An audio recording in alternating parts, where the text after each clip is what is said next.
on.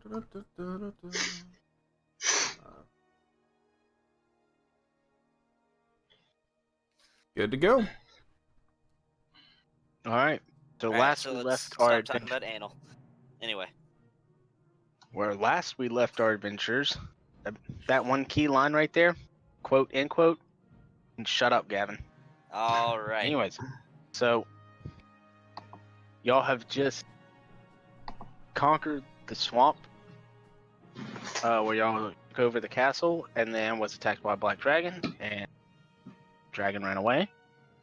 After y'all defeated it, y'all then went to your ship as Zorlin being on a timeline to deliver his passengers to Port City, Tarsus.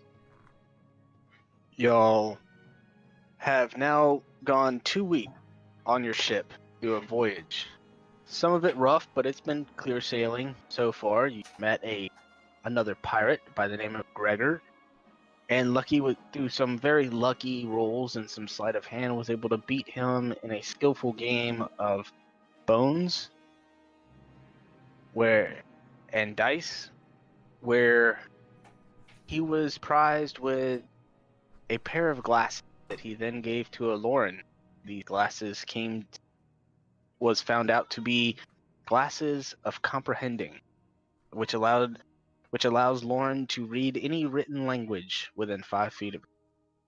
So now we come back into play on the, I believe, 15th day of y'all's adventure. Y'all still have 4 more days till you get to Tarsus, and y'all will be 2 days ahead of schedule. All yes. Wait, how many more days do we got? What? 3 days. 4 3 days. days to get to Tarsus, and if you get there in 3 days, you will be 2 days ahead of schedule. So the meetup is in 5 days, but it's only going to take you 3 days to get there. Which is why y'all went through the storm, because if you went around the storm, it would take y'all 6 days to have gotten. We would have been a day behind schedule. Right. It would have been late. And Yeah. through some crafty skill checks from everybody, y'all were able to pass through. Yes. We'll be ahead of schedule. Well, here we go. Shadek is just pacing back and forth across the deck of the ship. Shadek, you alright? Lost audio. Shadek, you alright? It's just... we must make haste. I'm glad that we're ahead of schedule, but... we need all the time we can get. Listen, Shadek. I understand you have your schedule, but I have mine. The patrons that are left of the crew that I was originally in charge of, I still have to get them, which is like 2 of them, to where they're supposed to go. And be at this place to meet up. We're still going to be ahead of schedule, but I can help you with whatever you need help with after I deal with what I need to deal with. I understand. I'm not suggesting you be derelict in your duties, but we just need to get there. It's a lot of gold. So, Lucky, sitting on the top deck, next to the helm with Falcon, you see the whole time you've been traveling, y'all kind of been hugging just a couple miles off the coast off your port hand side. I think which one's on the left? It's on the left. Okay. But you see a small village approaching, and it looks vaguely familiar. And Falcon tells you that it's the village of the Plains tribe, of one of the Plains tribe, named. Hold on, I just had my notes right here in my face.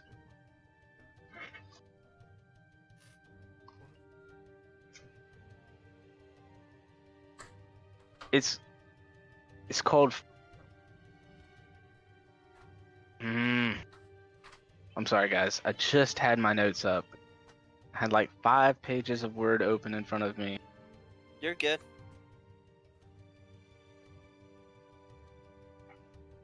Tandle. It's a plains village right on the coastline. It's called Tandle. It is familiar to you because there is a Tabaxi clan that is kin to yours that does, and you've been to this town before in life. And because you had inquired him about this town before when you were speaking to him about the full moon. And it probably take you an hour, 2 hours to get there.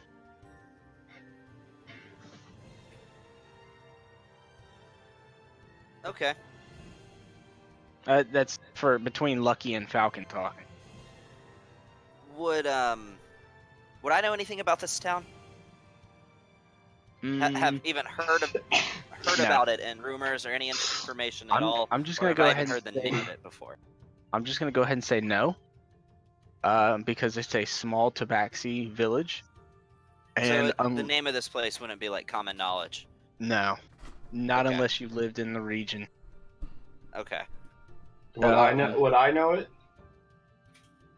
Mm, from my travels back and forth? yeah, just go ahead and give me a general intelligence roll. And general intelligence roll? This wouldn't be Yeah. history? Are you proficient with history?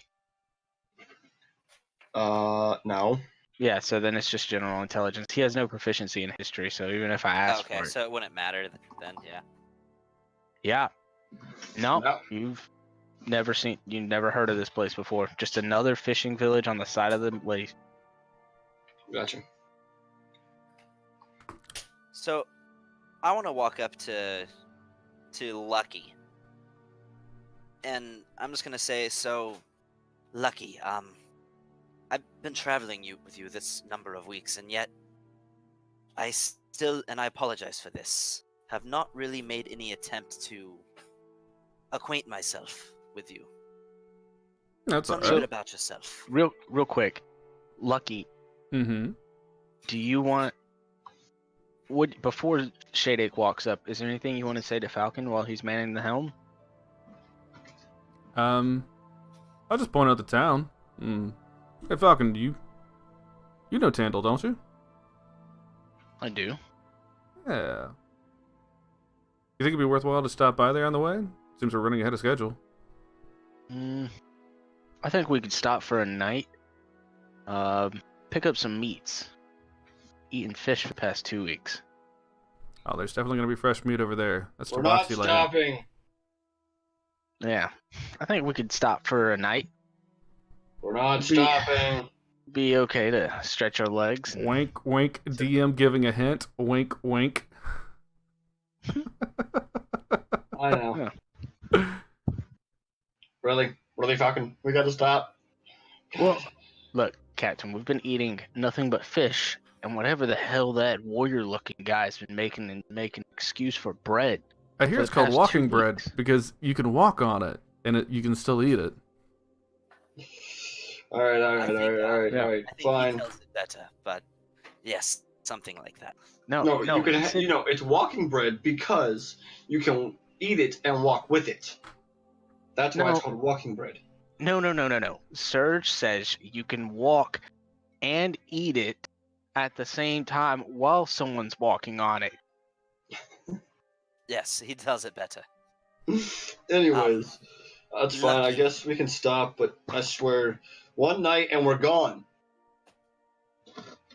As much as I hate to delay, I do feel like we'll be of much greater use once we reach Tarsus if we have full bellies and have actually acquired a proper rest. And perhaps we could acquire I some resources. I sleep just fine.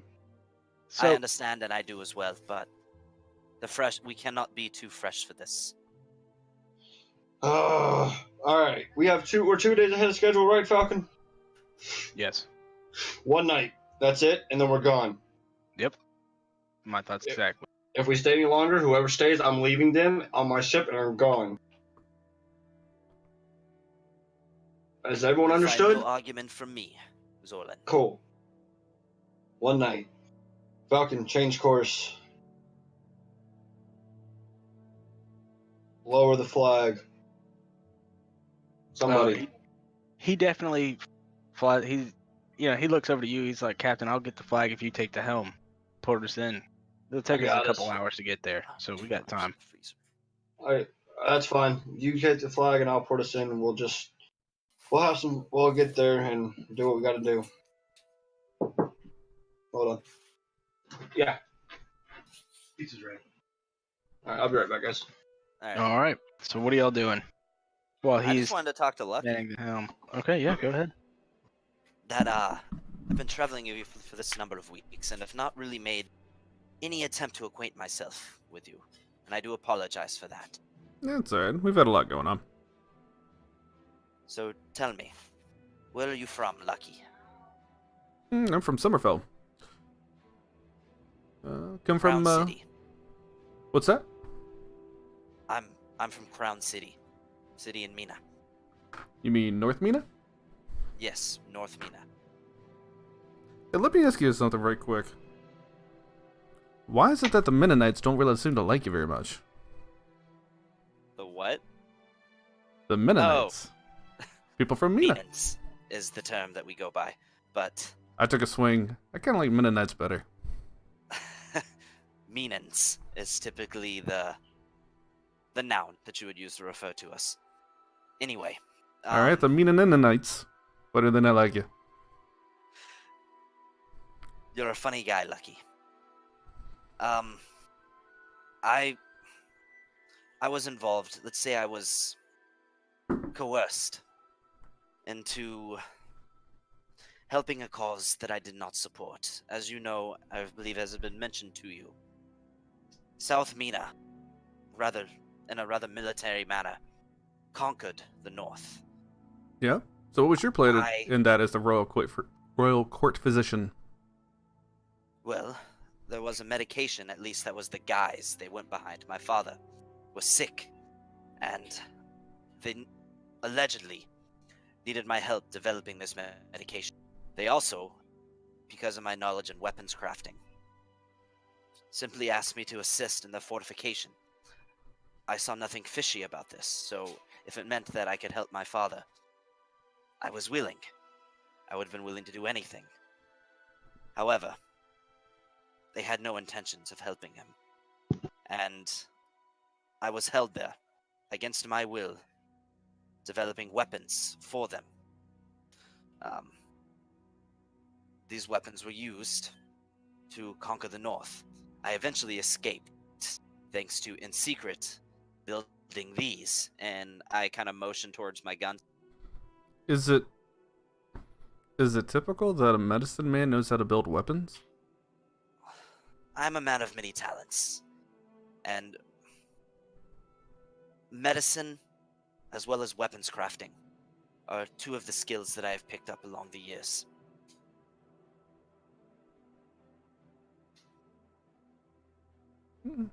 I assume they knew this, which the latter skill was really what they were after.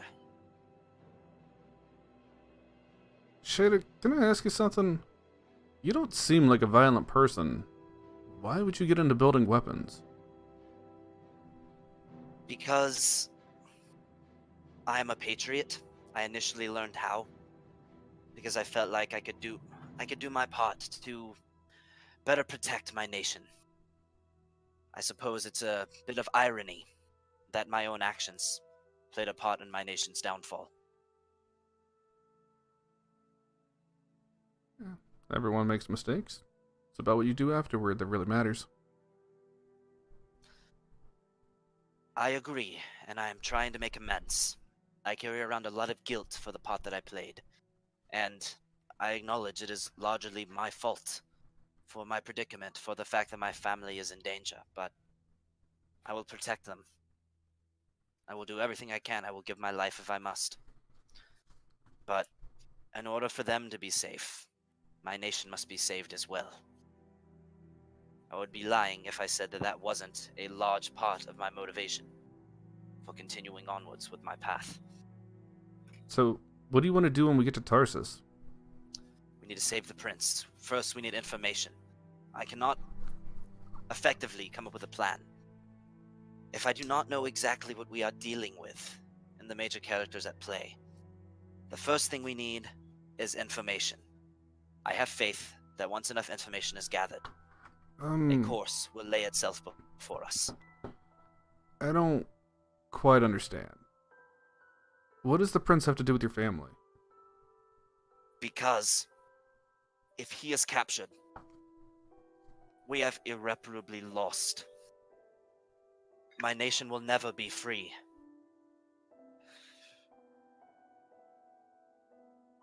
And I also feel like I owe him for the danger that he is in.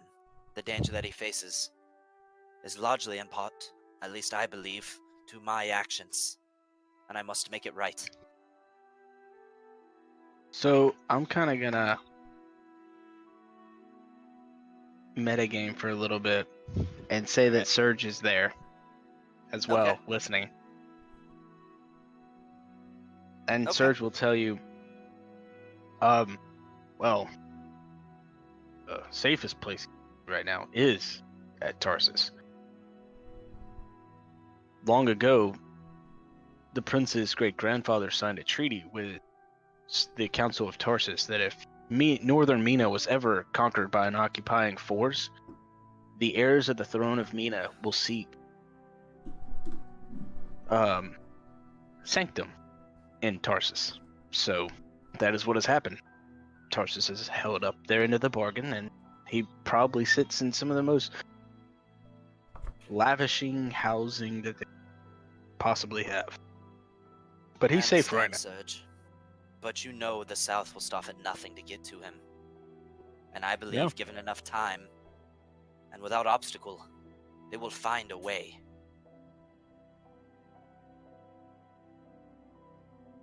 Yeah. But I So don't let me think ask the you this, council's Surge. yeah. I apologize. What were you saying? I was gonna say that I don't think the council's gonna be stopping Nicholas. That's for sure. So, let me ask you, Surge. Yeah. What do you believe would be the best course of action upon first arriving? Well, first, find Darius. See what he knows. He's a well-traveled individual. I've never met And, Darius, have I? No. Okay. And after we find Darius, see audience with the prince, and somehow maybe I can see if my lieutenant's still with him. This Darius, is he powerful? Is he resourceful? What do you know about him? Who is he? Yes. Yes, what? He's really good at the saxophone. Yeah. So he's a musician. And an author. I have my own thoughts about him. Does he possess any magical ability? Is he a minstrel or a bard? I've seen him turn into a stolen golem one time. So he's a bard. Well, I mean, I don't know. I just know he plays music, and someone went to go punch him in the face, and he turned into a stone golem. That guy sounds like a dick. Who would have punched him in the face? Yeah. I don't know, he ran away, too. We were like, hey, we're gonna go fight undead, and he was like, deuces. Fucking got shot up by a giant beam of light. You've met some interesting characters. Yeah, I know. It's nothing like the knighthood. I mean, isn't this what everybody's like? So it's been ever since I left Summerfell. If we meet King Nicholas in Tarsus, do not approach him any way, Shadek. Of course. As I am a knight of the crown, I'm still just a sergeant. He is the leader of the Knights of the Sword. And I don't know if Nicholas would recognize my face. King Nicholas, he still has a title, Shadek. He's no king of mine. But a king nonetheless he is. He is still the king of the South Mina, and now he is the king of the North. Still makes him a king, even though he's a tyrant. Still a king, still and noble. That I will address him with no degree of respect. He does not deserve it. But that is I where believe it you is and a I disagree. possibility. I think he's earned his kingship. By conquering our homeland, Well, by using my weapons. I mean, it is war. Not really much you can expect from that.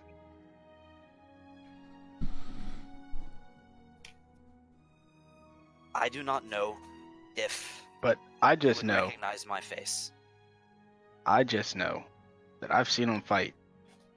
And the three of us, we couldn't take him. I know I couldn't take him. My old captain and I used to spar all the time, and my captain couldn't even last 10 seconds in the ring with the man. And believe it or not, but us knights, Knights of the Crown, Knights of the Sword, even Knights of the Rose, we used to all spar together. And he is familiar with my guns as well. That would likely not go far in turning the tide of battle. I do not No. doubt that we would stand little chance against him in combat. I think believe we should- subtlety and subterfuge will be the more likely course of success. So, even though he is nobility, and he does claim kingship of all of Mina, he will probably still roll into town with such nobleship. Tarsus is still especially the high city of Tarsus, still pretty, I don't know, rich and filthy. So they'll probably want a parade for him, and he's not going to want it, but they're going to give it to him anyways. So if we come across that bridge, I think we should be nowhere near there, just in case he has spies or assassins waiting. Which Agreed. doesn't, it just doesn't feel right, Shadek. He had assassins in North Mina. He's the head of the Knights of the Sword. We don't believe in assassins. It just doesn't feel right. I don't These like it. assassins nearly killed my family. I'm familiar with them. Yeah, that's what I'm talking about. Just doesn't feel right. Okay, it's against the measure. Shadek, you would know what the measure is when Serge refers to it. It is basically the guidelines and the laws of knighthood in Mina. All the Okay. knights of Mina, it's like all their laws. Like, ye shall not this, blah, blah, blah, XXX. It's like a 7,000 page document. And it is all their rules. Like, they cannot face. When they Technically, my face guns somebody. would be against the measure too, wouldn't they? Yeah. To a certain extent. Like, when they enter into combat with somebody, they do not backstab them unless they're, like, in a full-on fight for the death, like in a war campaign. But if they fight somebody head-on, they don't. It's like head-to-head for them at all times. They give a knight salute. They say a prayer after battle. But, yeah, the measure is their code. So He tells you. Oh, what? Sorry. Oh, What no, were you- no, go ahead. So I pull out a gun and I say, "So what would the measure say about this? Because if I'd had my way, every soldier in North Mina would have carried one of these." Kill them all! Not the Knights of the Crown, and not the Knights of the Rose. They would never touch your guns. I swear to God, Gavin. I'm gonna come shove Navi up your ass. Let me put it on vibrate. I will So- shove Navi up your ass. So, Lucky, did you have any questions about Mina Knights? No, I'm pretty much lost by the whole thing. So, basically, Update me. there No, were I'm two. good. So, basically, there were two brothers a long time ago. Father died, who was the king of one land, and he split the entire land down the middle which created North Mina and South Mina. Well, the great-grandsons of North Mina was King Is and King Nicholas. Nicholas just conquered North Mina, and a assassin killed King Is, and I killed the assassin. So that's who we're talking about. He's coming here to pick up the old King Is's son, Prince Is the Second. Hold on 1 second. Somebody just ring my doorbell. Let me see what it is. Okay, well, while he's gone, can you update me on what the fuck's going on? Oh, they're just talking about Mina. Are we still on the ship? Yeah. Is Yeah, it like... they're talking about what they're gonna do when they see the king. Mina is on the way too. Serge doesn't like the idea. He thinks something's afoot. He doesn't like what Shadok has said. It's against the measure, which is the Knight's Code. Everything that Shadok has said that the king has done to him and his family is against the measure. And the king, Nicholas, of Mina United, is the head of the Knights Order, Knights of the Sword. And everything Shadok has said, it just doesn't feel right to Serge, since Serge is Knight of the Crown. I'm back, by the way. That's basically what we're talking about. Okay, so... It's not that something- Serge doesn't believe you, Shadok. It's he just can't comprehend what you're saying. Like, he just doesn't believe that someone as high up in the knighthood could do such low acts beneath. Wait, so what about what I've said does Serge not believe? He doesn't believe that y'all were imprisoned and almost executed against your wills, and well, it's not that he doesn't believe it, he just can't comprehend it. And that the king was assassinated by King Nicholas. He just can't wrap his head He knows these around things to be fact, though, right? it. He doesn't know the things about you to be fact, but he knows that the king was assassinated. He's just wavering on the idea that it might not be King Nicholas who did it. Because it just goes against the measure. Everything he's ever been taught since he was a child was the measure and these codes and guidelines. So he just doesn't trust it. Do I sense his skepticism? Doubt? Yes. Like he trusts that you believe it's true, and he believes that it happened to you. He just doesn't believe that the people behind it are who they say they are. Because to him, a knight would... Pretty much he thinks it's a setup. Yeah. He believes that it's not the actual person, like it was a setup, like they were setting him up, it made it look like it was somebody else. Like, so he doesn't believe that it's actually that person. He believes that he's being set up. Yeah. Serge, I spent a year in South Mina, imprisoned against my will, in their military headquarters, with their officers feeding me scraps every day, checking in on me.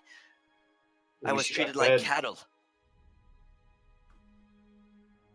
Stow your disbelief, for this is the fact of the situation.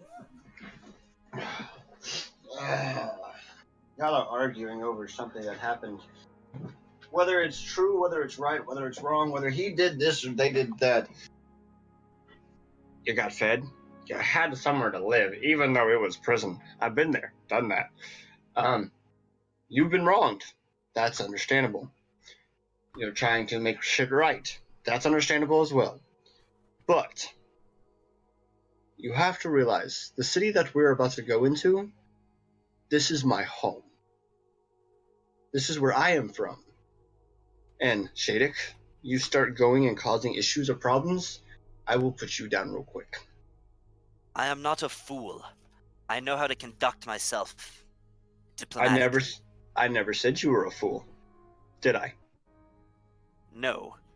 I said, if you do, because everybody gets a hot head. Everybody does something once or twice in their life that just gets them to the point to where they are so steaming mad or not in their right mind for the moment that they do stupid shit. Like when you find I someone promise. sleeping in your bed. That's my bed. You damn cat. It's my bed, not your bed, my bed. Now, so, which means, just chill out. We'll get to where we're going. We'll figure out your shit. And if we have to kill somebody, we'll kill somebody. But let's try not to kill somebody in this town because I'd rather come back here and not spend 5 years gone like I did this past time. And I'm pretty sure Falcon wants to come back here too. Because it's been about that long for Falcon too. So, let's agree to disagree and agree that we can be civil in this town. And remember,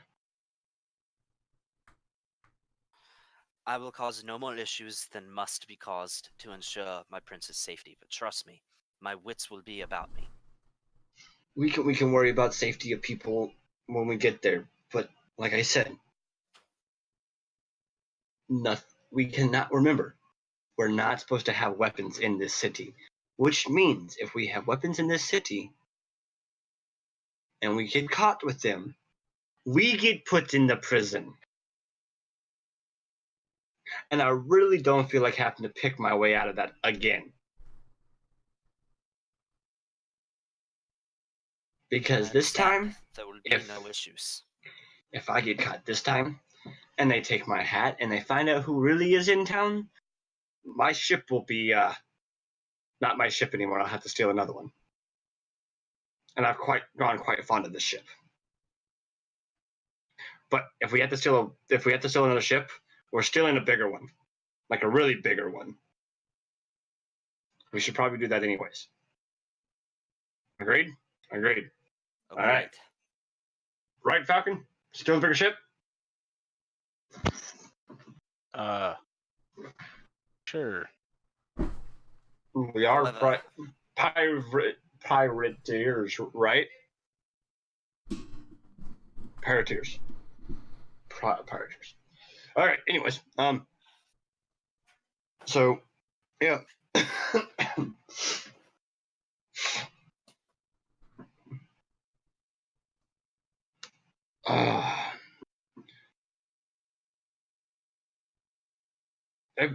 They better have meat in this town we're going to. Because I'm not doing all this traveling for nothing.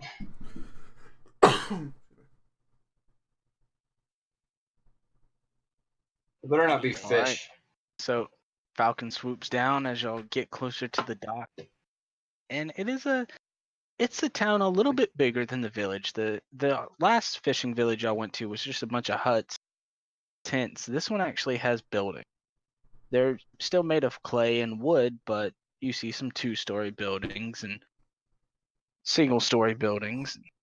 There's a fairly large dock where you could easily fit probably about 4 or 5 of the ships that you're in there. And standing on the dock is a very skinny, green-furred tabaxi with little black spots all over. And she's wearing very kind of druidic robes, if you would, with a necklace made of bones and like animal little skulls, like bird skulls and all kinds of things. And she's just sitting there with her cane in front of her and just kind of crouched over. She looks old. You could definitely tell in her part of her fur on her face is starting to whiten, and she's just standing there in the middle of the dock. As y'all approach and start, Falcon and the 2 dragon, I want to call them draconians. They're lizard people. Yeah, lizard people. I forget their names, but they tie Rockin' off him a rock. they tie off the boat, and so she's just standing there waiting for y'all. What do y'all do? I mean, have we actually docked? Yeah, y'all are in the process of docking now. Falcon. Quick question. Drac. Is this Rock. still in, like, what area we're in? Is this still Summerfell, or is this a whole other area? Yes, you have successfully gone around Summerfell, so now you are on the west coast of Summerfell. Okay. What's the name of this town you said? Oh, Tandle. Okay, got it. Yeah, Tandle. Oh, and did the music stop? Because you know I need jams. Dude, I had it. I've already tried to put it on loop like 3 times. Hold on. Only RP for jams. Well, yeah, loop is enabled.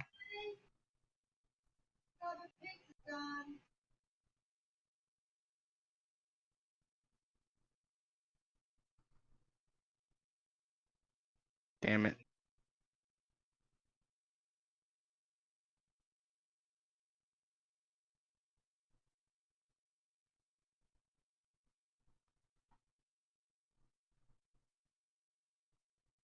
I don't know why Rhythm Bot's not working right now. Hold on.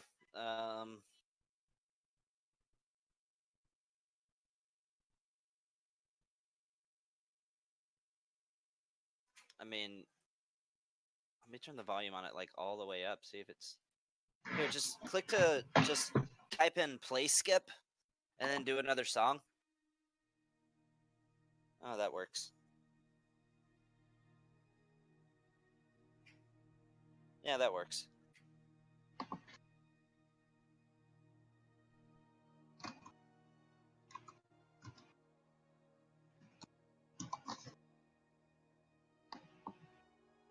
All right. So All right. re-describe the scene. Small buildings made out of clay and straw stick. They look pretty sturdy. Some 2-story buildings, most of them single story. You approach a dock and there is a old tabaxi female, green fur, mostly black spots, but a lot of the fur is starting to turn white. Okay. She's in very druidic looking clothes, a lot of bones, necklaces and bracers all over, and she's standing in the middle of the dock, slumped over a little cane. Do I recognize her at all? Yes, you, as Lucky, you would have seen her once. If are you proficient with history? Maybe. Nope. If you're, Actually, yeah, I just get a roll +1. Yeah. with history. Yep. Yeah, just give me a general intelligence check, because that's just a +1. See if you can remember anything about her. But yeah, the sight comes to you a lot less gray last time you saw her. Her name is Madam Jade of the Plain, and she is the seer belonging to a particular tribe. The seers, which is a very common practice for you, every tribe, for your clan, every tribe has one seer. They get a bunch of bones and sticks and stones, and then they put them in a bag, and they shake them up, and then they toss them on the ground or in like a little petri dish, and the ancestors and the gods send messages through them. And only the seer can read these patterns. So it's kind of like they they can see the past, present, and future, and it's a very big cultural thing. And this is Madame Jade of the Plains, and she is one of the seers that you have met, because you do have a seer in your tribe, and every so many years all the seers get together in different tribes. And one year the seers actually came to y'all's tribe. Yeah, I'll relay that information, who she is, to everybody else. Just Okay. All right. So has she greeted us yet? Like coming up on the docks? Nope, she's No? just staring off into the distance. I'll just walk up to her. Good As you afternoon, get closer, Miss. Okay. you see that her eyes are very cloudy. Ah, so she could be blind. So what do you say, Lucky? I just walk up and greet her. Good afternoon, Madam Jade. And I'll give a short bow. She'll give a bow back to you. It is good to see you again, Lucky Cloud. The pleasure's all The- mine. The stones have told me you will be here this day. And the stones are right, as they always are. That is true. And it tells me that you have troubling times ahead, Hmm. and you bring trouble with you. Oh. Sorry. Well, any advice on how to deal with this trouble? Maybe you should start by telling me what your trouble is. I do not know everything, even though I am a seer. Well, we released a dragon, and now it's flying off somewhere west. I'm hopefully out towards the mountains, but I don't know. And then there's something about a prince, and maybe a war, and a kidnapped family. But no, it's not kidnapped family. They're just hidden. But then there's also a boy prince that's also been taken away by a council. I really don't understand it, but there's a lot going on. She holds up one of her paws. Lucky. The moon will be full tonight. Okay, thank you. See ya, Please, if yes, I may. Shading Ironhide. I know who you are. Guys, Oh, she's a seer. are you? Sorry. Anyway. This is Madam Jade. She knows more than what you might give her credit for at first glance. 2 questions for you. See ya.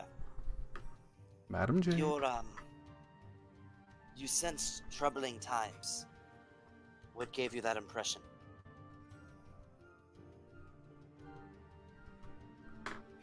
Impression?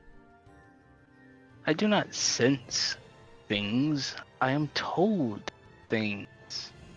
As I was told, Lucky would be here this day. As I am told that trouble will follow with him. And who And trouble tells will you? be ahead of. The stones tell me, child. And what is the significance of a full moon? You ask too many questions. You say I ask you, Madam Jade, 2 questions, and then you go and ask Madam Jade 4 questions. I do not like you too much, Shadic. You ask too many questions of Madam Jade. I Come believe that now. was 2 questions. Shady, She can I speak to you for a moment? She turns around and starts walking down the dock. Shady, can I speak to you for a second? You may. That's Madam Jade. One of the seers, this isn't somebody you just walk up and just berate with questions. She answers very few selected people. The fact that she was here waiting for us was actually really honorable. She can answer so many questions because she sees so much. People wait for days and days to be able to come up and speak to her and ask her things. To just come up and ask random questions, it's actually insulting. Think what you might want to say, think very hard on it, and then ask very specific questions. And be very glad that you got what you got. I meant no offense. do I know. apologize. She's halfway down the street now. Just know, whatever she wanted us to know, we know. And whatever she thinks we're better off not knowing, she's not going to tell us. So how tall are you, Lucky, again? Like 6 foot? Hold on, I can tell you here for specifically, give me just 1 Because second. I think... 6'3". 6'3" and 230 6'3". pounds. Okay, so Surge is an inch shorter than you. So he kind of And- like... I'll be right back. I got food showing up here in just a minute. So Surge kind of speaks up and he's like, we gonna follow her? She's getting away. Yeah, I follow her. I grab my jacket off the boat and start walking. Shade kind of grabs your arm, Zorlin, and he's like, I don't trust people who say they can read the future. It's not right.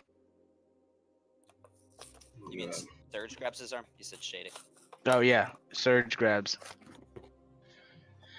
Well, Serge, why do you think I didn't say anything or got off my ship?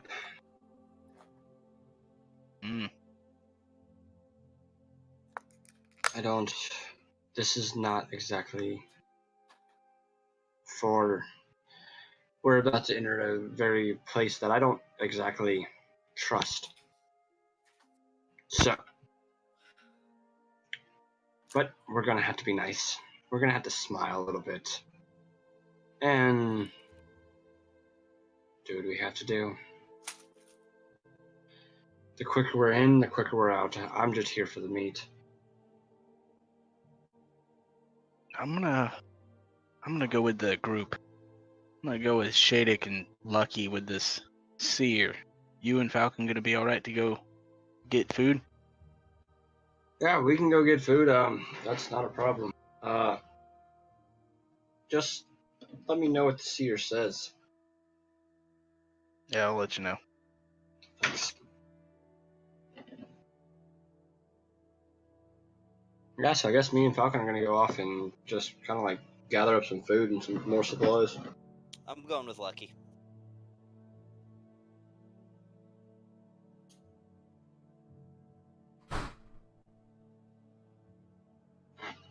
Alright, so I guess Lucky and I are following Madam Jade.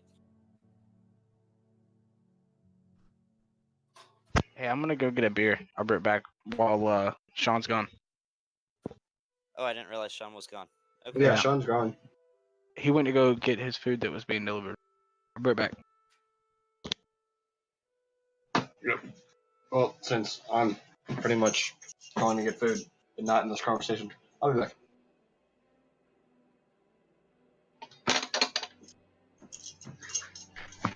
Didn't realize I was going to start a trend. Yeah, I guess you guys just want to call this the halfway take 5. Actually, not really even halfway. I've only been playing an hour. But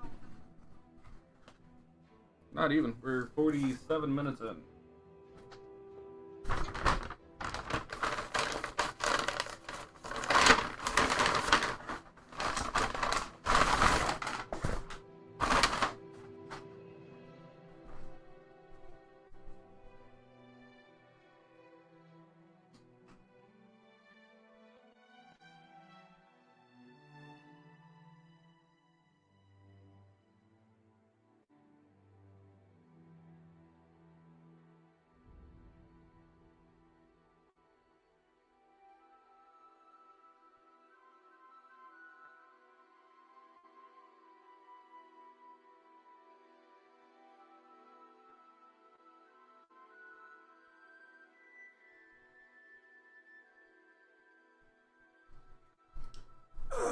All right.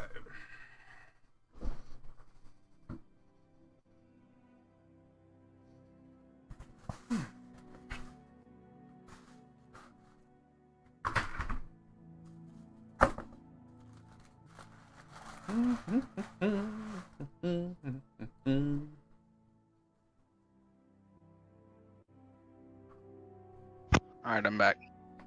alright. Welcome back. Is everybody back? I think Brandon stepped away, so he's probably not back yet. Okay. Yeah, But Brandon was doing his own thing anyway, so. he just went to go get food, which that'll cost him like 10 silver and he can get a couple steak. And then like 3 gold and he can get like a slab of shoulder meat. She can slice up and stick if she wants. But alright. So Lucky, Shadik, and Surge follows Madame Jade across the village, which she's still a little fast, even for her walking speed and elder age. That y'all kind of have to jog a little bit to catch up to her and following along. And there's this. It's not a very big building at the end of the village, but it is a long building. And it kind of looks like 3 buildings that were all pushed together, and she goes in through the middle one. Do you follow? Yeah, I follow her. So as you enter, It doesn't seem like she's trying to lose us or anything, does it? no, she's just speedy. Oh, okay. Yeah, you would know that all tabaxis kind of walk a little bit faster than normal people. They're always in some type of hurry, even though not meaning to be. They just simply move a little bit faster than the normal person. Okay. Even in this woman's old age, she still seems to have a little bit pep in her step when she's just walking.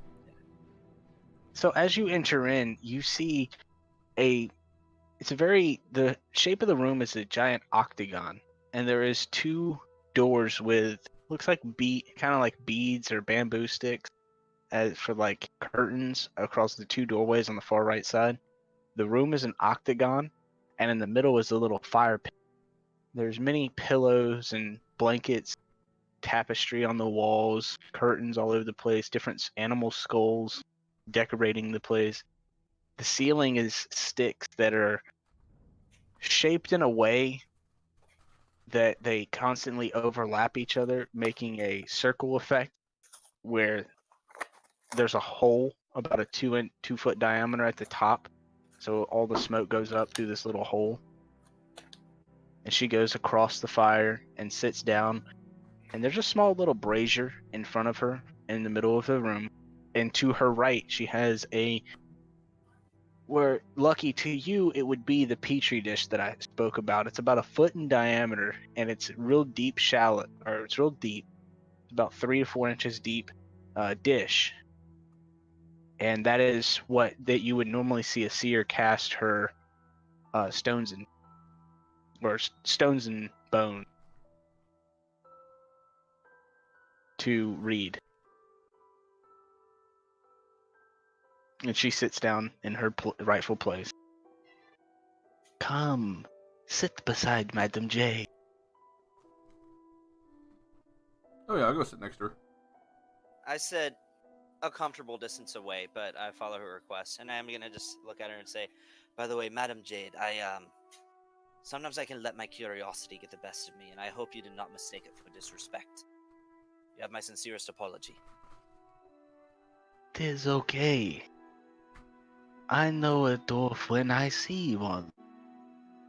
And everybody knows, even Madame Jade knows that dwarves are rude and impatient people. How did you know that I have Do dwarvish not ancestry? ask Madame Jade those questions. Only ask what your heart wants to know.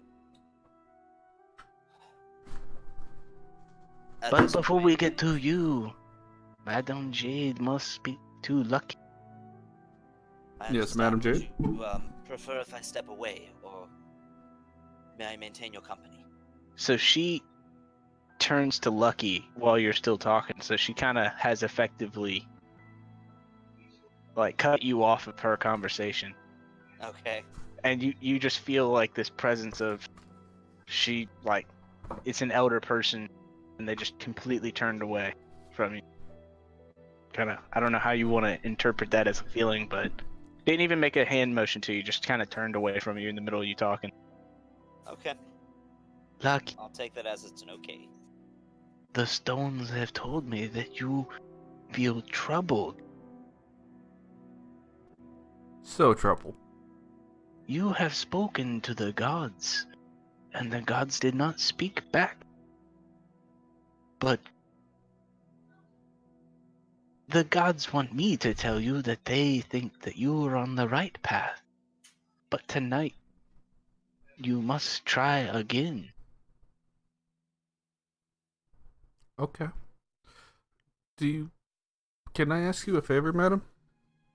Yes, Do you have a place that you may recommend for me to set up for this evening? I do. Since it is morning time, I say that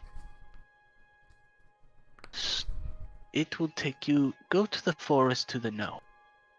Continue to venture to the north, find the altar. Through the woods. They are not very common woods, as you will find, but be if your soul is wavering, you will be lost to us. It won't waver. But remember, it is a full moon, and Madame Jade does not go out at night during a full moon, so I will not be there with you. That's okay. Thank you for telling me what you did. I really needed to hear that. And she kind of looks over to Serge, and she's like, "And what of the one that you brought with me? Do you want to take him with you? Or no, he will stay with Madame Jade tonight." He can come along if he wants. I don't have a problem with No. that. She raises her paw again. "No, Madame Jade has already spoken. He will stay with Madame Jade tonight. For it is a full moon. And I sense that it will be a red. Okay.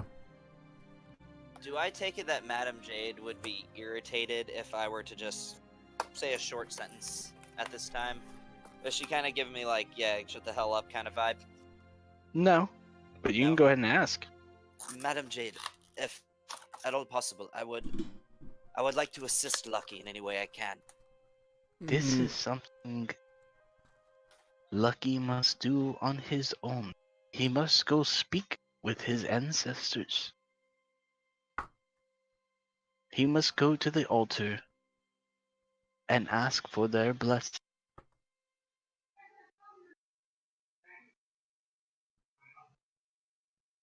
Or you could wait another 6 months and ask again. But that is up to you, Lucky. No.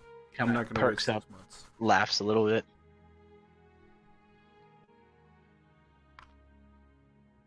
Tonight I will go then. But could you tell us a good place for my friends to be able to stay? I'd like them to at least be comfortable while I'm away. I think your friend should stay with Madame Jade. Oh, you heard it, Shadek. I got you a place to stay. That is greatly appreciated, Madame Jade. Your friendliness, the fact that you will welcome us so readily, will not be forgotten. I do not welcome you.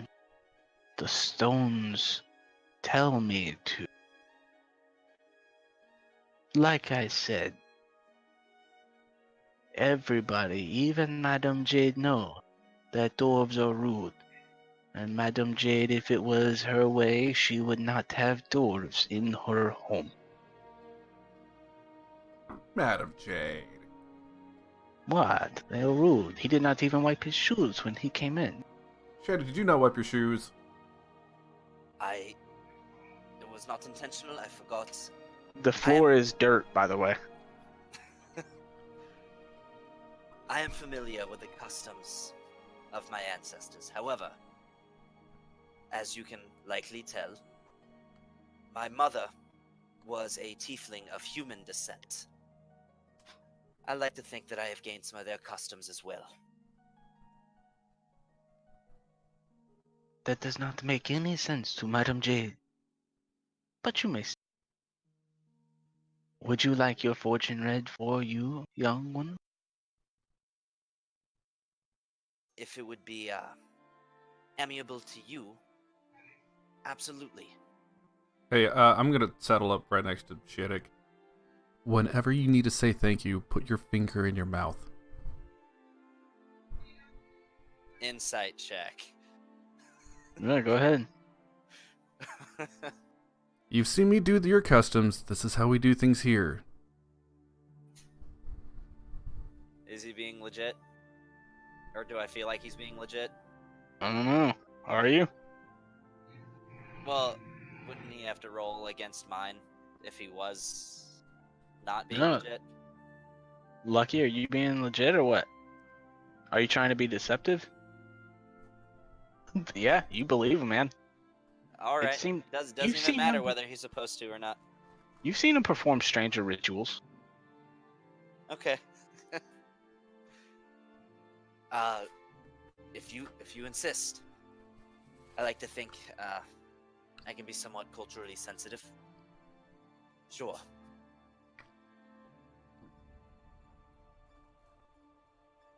Good. And I fully intend to, whenever I want to say thank you, stick my finger in my mouth, because I don't know whether he was being honest. Actually, I believe he was being honest.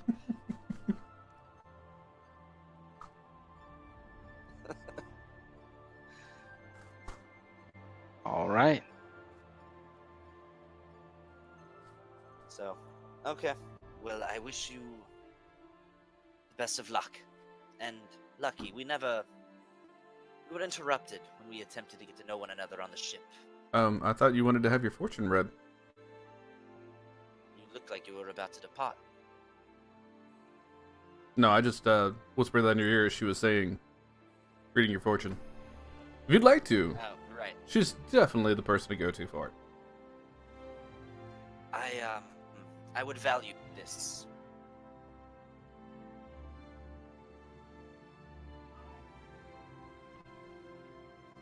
And I hold up my hands. All right. Hold on one second. I gotta find. And I do that because I don't know if she's gonna like read my palms, or I don't know what she's gonna do.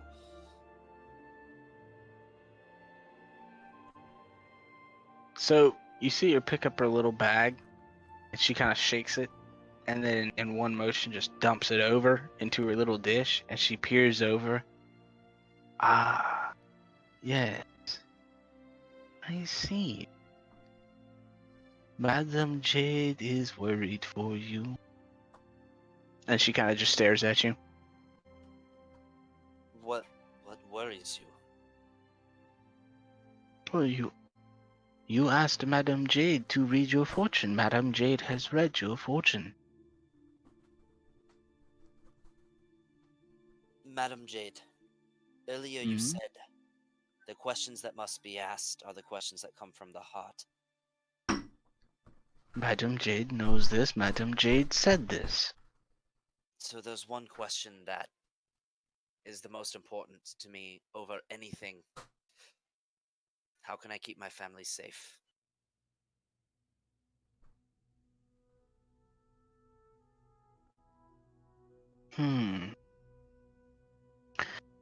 She looks back over at the stones and then grabs the dish and then pours all the stones and bones back into her bag and puts the dish back down, shakes the bag again, and tosses the bag in. She goes, Oh, this is good. This is good outcome for you.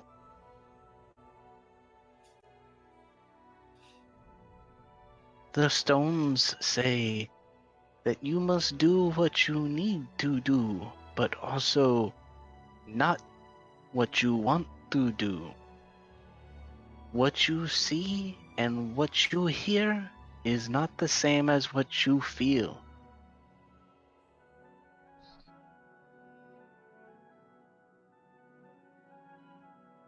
That is helpful, actually. Thank you very much. And that is why everybody comes to see Madam Jade of the Plains.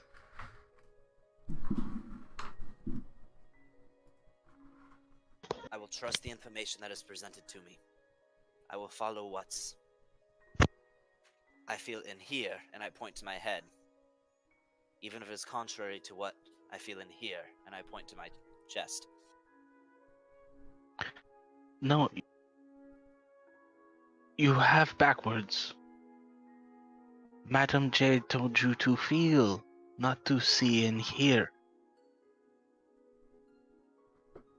Right, I apologize. You see, Lucky, this is what Madam Jade talk about. Dwarves are thick-skulled, and she kind of taps you on, Lucky, she taps you on the head with her little wooden cane. Thick-skulled. Now, Madam Jade, no more read fortunes. Madam Jade, go to sleep. I understand, Madam Jade. It will become nighttime, and we will all need our rest for the night to come. And she gets up and heads to the... When y'all first entered, there was a door on the left and a door on the right. She goes to the one on the right. Well, curtains. No, like little bamboo curtains. the right. Little bamboo shafts.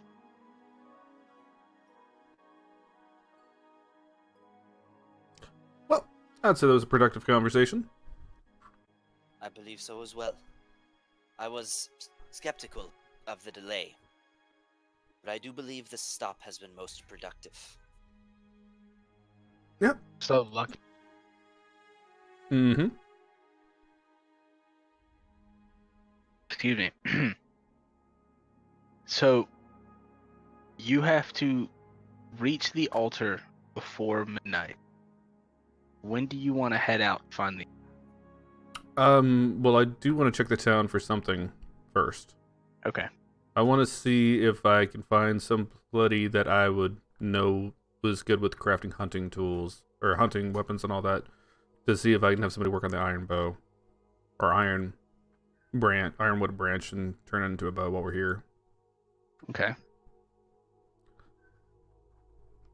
So, that's my priority. I'm gonna take a little bit of time to go back on the ship, work on my rifle, and then go back to Madame Jade's and sleep wherever I take it is that I was likely to, that I interpreted that she wanted me to stay at. The rooms on the opposite side of hers, it's not like it has beds, but it does have pallets of straw with a blanket laid on top. So you're supposed to lay on the blanket, not under the blanket. Okay. And there's no pillows. It's just a blanket bed. And lucky, it kind of feels homey to you. About the same for every Plains tribe. Nice.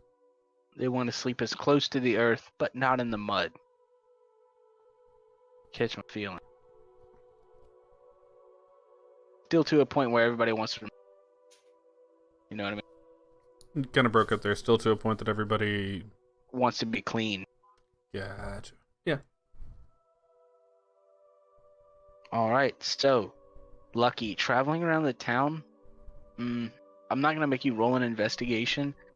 Ironwood is a very hard wood to mold. There is a woodworker that he has many bows, but he tells you that none of his bows are the same quality as the bow you hold in your hand or that you have strapped on your back, and it would take him years of his mastery of woodworking to be... He just doesn't have the tools to even mess with the ironwood. Does he have any recommendation of where I might be able to go? He tells you about a hunter's guild that of the hunter's guild.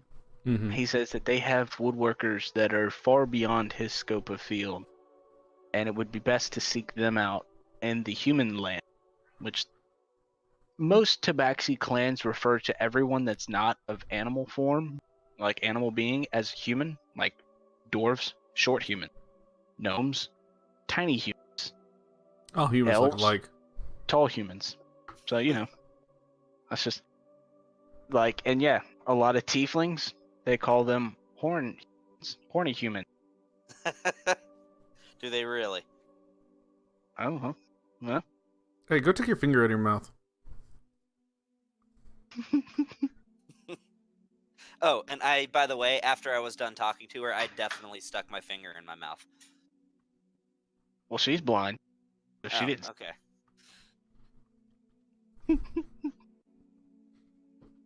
All right. But yeah, About You how should've long told me would that I I? had to stick my finger in her mouth. How long would I, or like, how much time basically do I have before I really need to like head off, basically in town? when the sun starts to go down, like in afternoon, you would have to head out. Okay.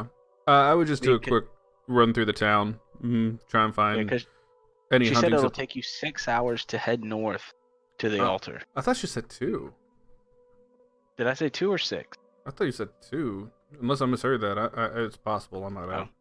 Oh, well, it's whatever. Okay, it'll take 2 hours. I'm just making Right sure. after sundown. After the Alright. sun goes down, then you can go. Feel like you'll have enough time. Yeah, I just want to check the town, see hunting supplies, any specialty arrows, the usual deal. Yeah, you can find arrows. But Well, you know that you have hundreds of arrows on the boat. well, that's what I was saying. Uh, Specialty arrows, anything a little bit that packs an extra punch. Yeah, you really don't find anything here. There isn't even an armorer here. There is a blacksmith, but all they make is like hunting daggers, arrowheads. A couple of Okay. them make like you also see there's these boots, or it looks like straps that fit around your boots with spikes on it to help you climb a little better. You see those. Um, it's like a climbing boots kind of strap thing. Okay. But I think yeah, I'm pretty you good really on my climbing stuff. All right. Then I will try and go find a good place to clean myself. Like really in depth clean myself. no. There's definitely a watering hole. Yep. I will spend a fair amount of Like a time there. bathhouse. Yep. Where they take the ocean water and then they bring it in and then they boil it multiple times and then to purify it so it's fresh drinking water. I will spend a fair amount of time there then, and just go ahead and have myself as pristinely clean as possible. Question, just Yeah. for brain food. Did Shadek happen to see anywhere on the way back to the ship? Because I said I was gonna go work on the rifle for a little longer. That he could have just gotten some like raw vegetables or something just to snack on while he works. Oh yeah, this is definitely a plains tribe. Plains tribes are huge scavengers and harvesters. All right, You can find he all just wants sorts some of fresh vegetables.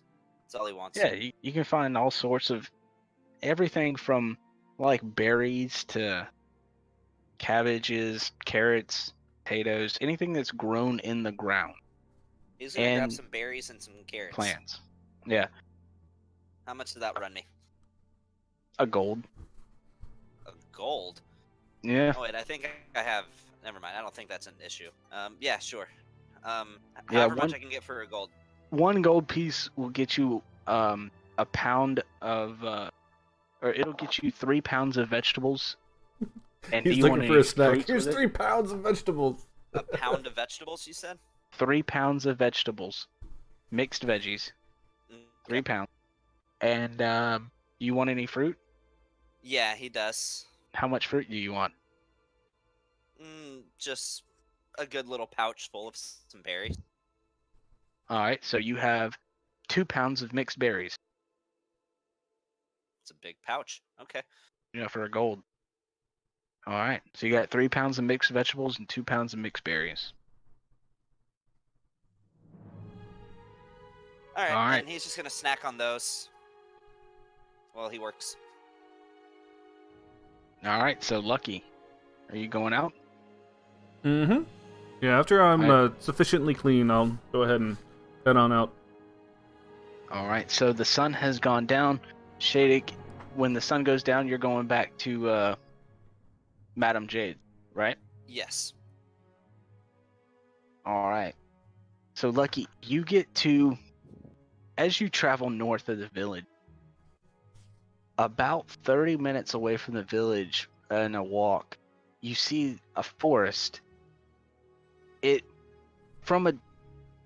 When you're in the village, the forest looks like it's really far away, right outside, but the closer you walk, the closer the forest gets to you, in a sense. Like you looked and you're like, oh, it's going to take me more than 2 hours to walk that far. But you walk for 30 minutes and you're now on the edge of the forest. You're like, oh, that was weird. But the forest looks super dense and you can almost not really see a path through. And as you start to step closer to the forest, it almost seems like the trees move out of your way in like a visual aspect. Not like you can't feel the ground rumbling or actually physically see the trees moving, but it's like you just see a path. You start to see a path, and when you take a step back, the path closes back. What are you doing? Well, I follow the path. All right. So Make me a survival check.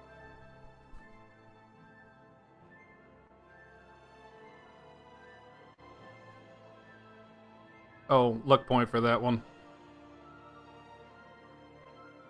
Yeah, I'll take That's that. a lot better. 23. So, the forest almost seems alive. Like, as you're walking, it looks like a clear path. Come over here. And right before you trip over a root that you didn't see, you kind of skip over it. And you're like, oh, that's weird. And you continue on for another 30 minutes. And then an hour passes. So you've been gone for about an hour now. Or, Awesome. yeah, 30 minutes to get there and then 30 minutes. You've been gone for about an hour. And it just seems like this forest is almost in your way. But you've been able to dodge branches suddenly spurting out in front of you, limbs being just tossed down in your path. It's becoming quite a hassle. Do you continue forward? Never. Does that mean to feel like the path is like still taking me that direction? But the path is still in front of you. I ran up taking my shower tonight, so. So when you walk forward, it just looks like a path in front of you. Like you've been you feel as though you've been walking for a long time.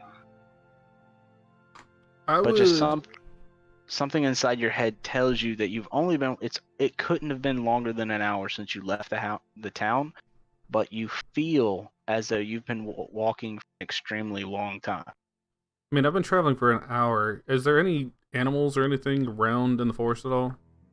You do not hear any.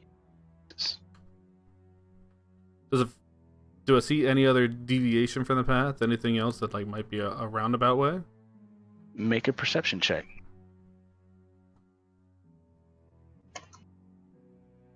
So you do not see any paths that lead anywhere else.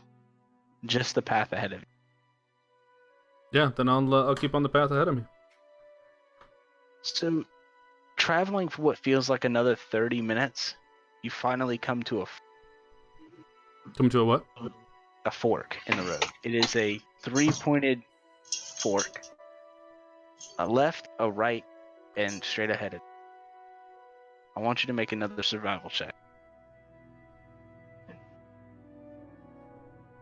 20. So, which one do you want to take? Do I know what the temple or whatever it is I'm going to, what usually consists there? The ultimate doom. You would have heard of The an Temple of Doom. altar. You would have heard of an altar that allows you to commune on certain lunar events. There is an altar that allows you to commune closer to whether it be your ancestors or your god. It's just here in Summerfell. There's many of these altars all over Summerfell, and you would assume this is one of those altars. So with your survival 20, as you look down the left path, and then you count eeny, meeny, miny, mo, and then once you get, so you go one, like you look down the left one, look down the middle one, look down the right one, and you see nothing. And then you count like, well, maybe I should take the left, maybe I should go forward, maybe I should take the right. And when you turn back to the left, you see a small child standing in the middle of the path. And then he turns around and runs away. What was the child dressed like? He was wearing white robes, kind of these brown sandals, Yeah. and long black hair, and he just looks at you and smiles and waves and then turns around and runs. I'll take that path that he came from, or that he ran off to. Are you going to sprint down that path? I will try and match the speed of the child. So, as trying to run as fast as you can, you see this kid. He almost looks like he's skipping as he runs, and a huge tree that probably about 10-15 feet tall while it's laying on the ground, and this child just takes one skip and bounces over the entire top. Are you gonna, if you want to try and jump up over the tree, I need you to make an acrobatics check.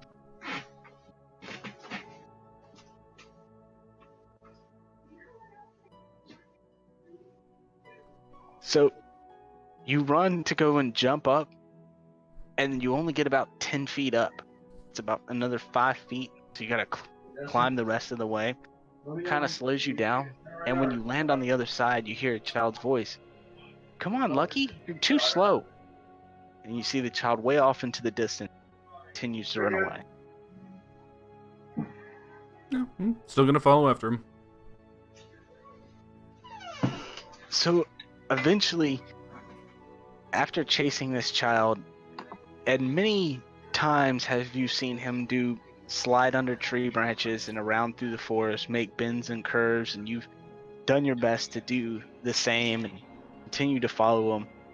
It seems that no matter how fast you run, he's always about 15 to 20 feet ahead of you, and you just cannot catch him. And now we're going to pan back to Shadek and the group. Shadek, who all is with you at Madame's hut? I think it's just me. Unless Zorlin decided to come by.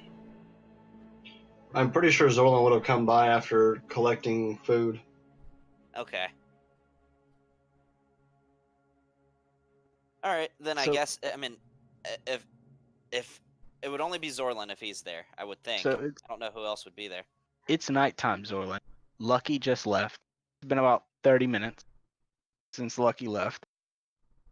You bought, excuse me, guys. It costed you 3 gold, and you bought a shoulder. It's about a good 50, 60 pound shoulder meat. So you got that all wrapped up in like some wooden paper kind of bag thing. Come into Madame's hut, and you see Shadek there and Surge there, just sitting there talking by a little brazier. And then you see the Madame Jade come out from the side, and she goes, "Oh, finally you have arrived to Madame Jade's hut. And I see that you brought your offering. It's time, group of adventurers. Please Whoa. follow Madame Jade." And she turns Wait. around and goes back into her room. Wait. What offering? This is not. Whoa. What offering? She's already in her room.